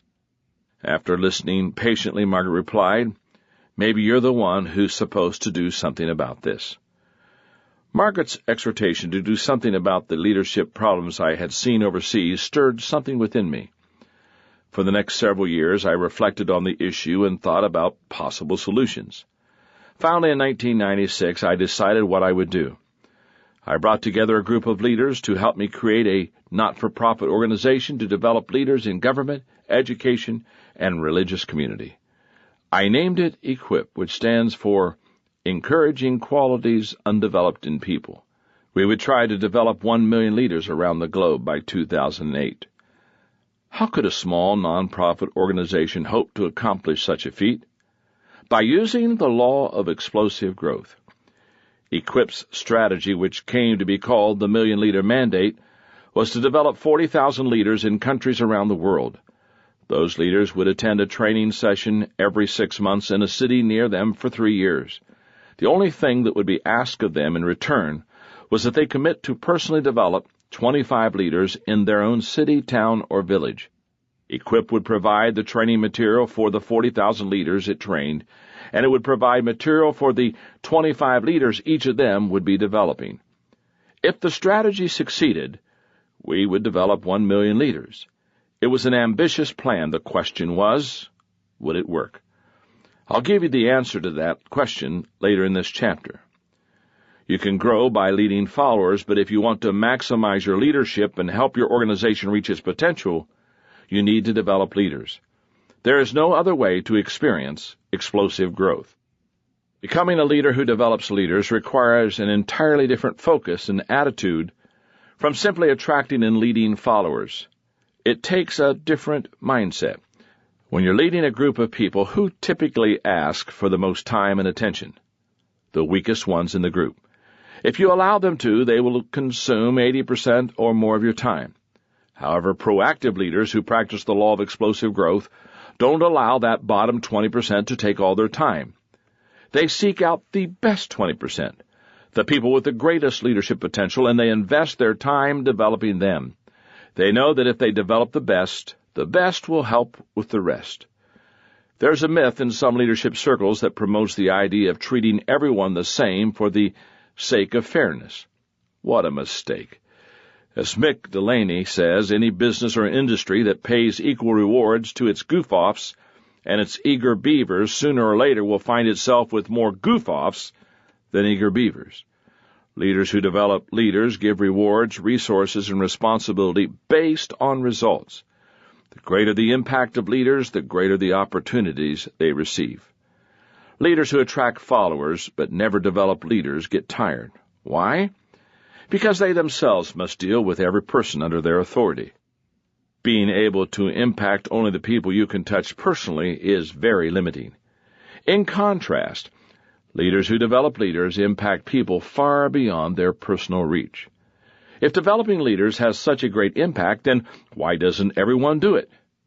Because it's hard.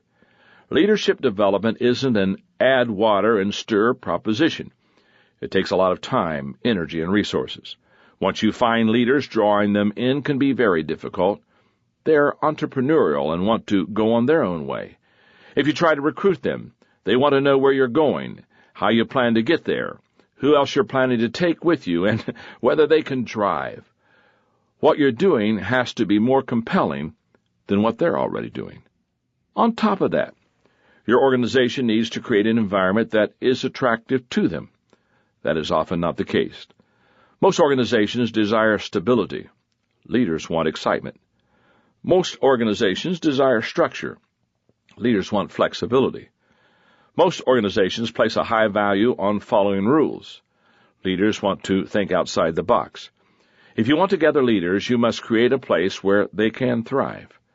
As hard as it is to find and gather good leaders, it's even more difficult to keep them. The only way to lead leaders is to become a better leader yourself. If you keep growing and stay ahead of the people you lead, you will be able to keep adding value to the leaders who follow you. Your goals must be to keep developing them so that they can realize their potential. Only a leader can do that for another leader because it takes a leader to raise up another leader. If you keep adding value to the leaders you lead, then they will be willing to stay with you. Do that long enough and they may never want to leave. Convinced that developing leaders was the key to reaching our goal of training 1 million leaders, Equip launched the MLN, Million Leaders Mandate Initiative, in 2002 in several cities in India, Indonesia, and the Philippines. We had chosen those areas because we had the best contacts there and had experienced success there in previous years. The response was overwhelming. Hundreds of hungry leaders traveled to each site to engage in the 2-day training. Some attendees spent as many as 5 days walking to get to the event. And at the end of the training, when we asked attendees to commit to developing 25 leaders over the next 3 years using the materials that we would give them, more than 90% of the attendees signed on. With the first success under our belt, we moved forward. The next year we began training leaders in other parts of Asia and the Middle East. In 2004, we started training in Africa, in 2005, Europe, and in 2006, South America. In some cities, we had very modest success, with a few dozen leaders attending the training. In other cities, people came by the hundreds. Many leaders were able to commit to developing 25 leaders. Some could commit to training only 5 or 10, but others were training 100, 200, or 250 in their towns and cities. As I mentioned, we wanted to reach our goal of training 1 million leaders by 2008. At times, it was a struggle. In some countries, we had a difficult time gaining credibility. In others, it took us a long time to make connections with leaders. But to our great surprise and delight, in the spring of 2006, we reached our goal, 2 years ahead of schedule. Now, what seemed to be an impossible goal seems modest. In 2007, we trained our 2nd million, and we launched an initiative to develop 5 million leaders in the next 5 years. My hope and prayer are that before I'm finished, Equip and its partners will train 50 million leaders around the globe. That's explosive growth.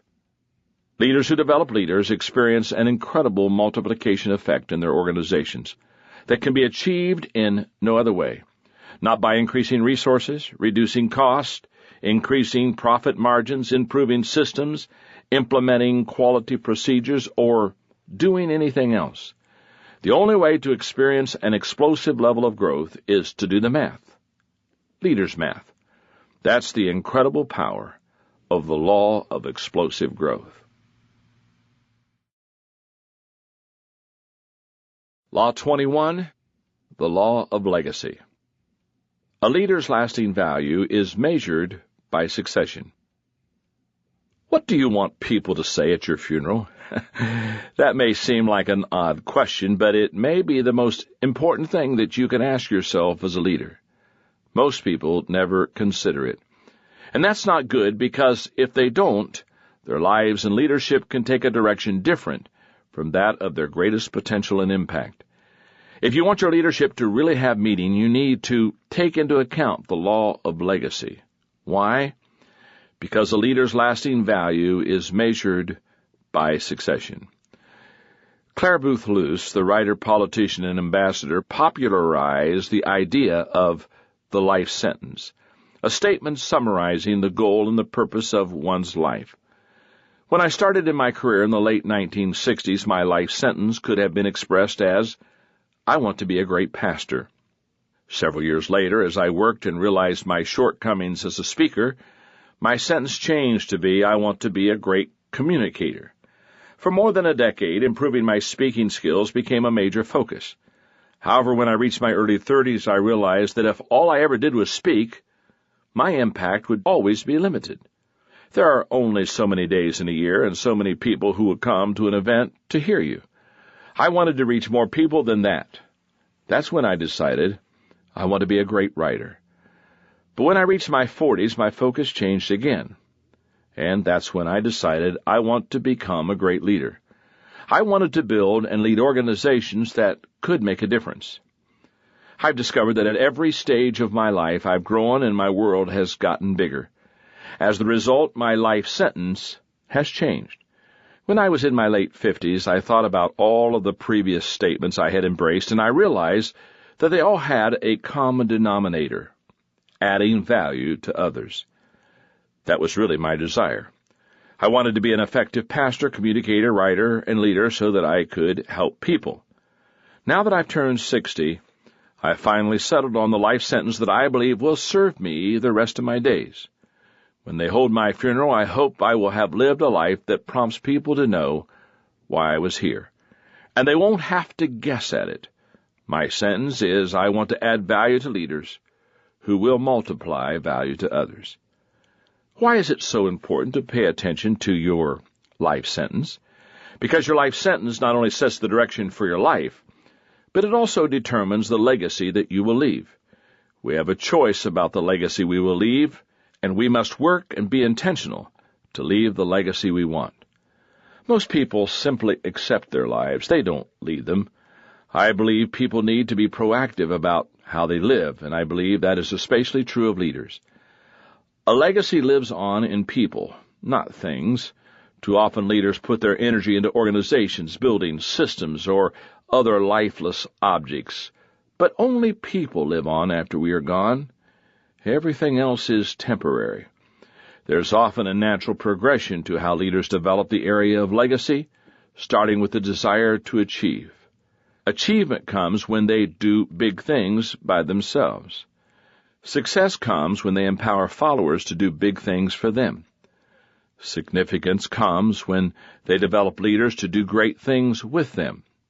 Legacy comes when they put leaders in position to do great things without them. Just about anybody can make an organization look good for a moment by launching a flashy new program or product, drawing crowds to a big event, or slashing the budget to boost the bottom line. But leaders who leave a legacy take a different approach. They take the long view. Author, educator, and theologian Elton Trueblood wrote, "We have made at least a start in discovering the meaning in human life when we plant a shade tree under which we know full well we will never sit." The best leaders lead today with tomorrow in mind by making sure that they invest in leaders who will carry their legacy forward. Why? Because a leader's lasting value is measured by succession. That is the law of legacy.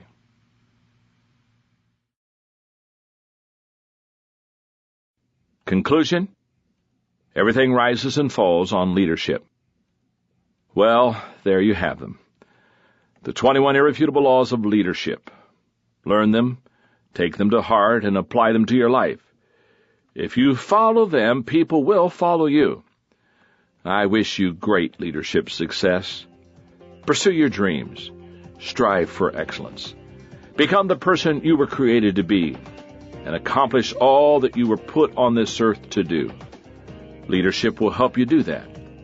Learn to lead, not just for yourself, but for the people who will follow you. And as you reach the highest levels, don't forget to take others with you to be the leaders of tomorrow.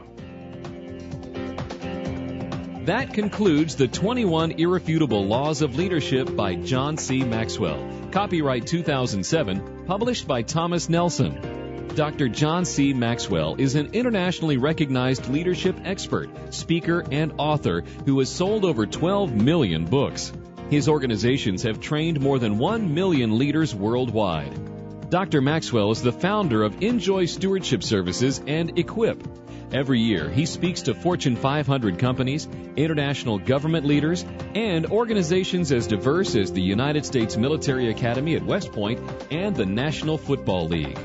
Look for the complete, unabridged 21 Irrefutable Laws of Leadership book in bookstores everywhere, as well as other books and audio programs by John C. Maxwell, including The Difference Maker, Talent is Never Enough, and The 360-Degree Leader.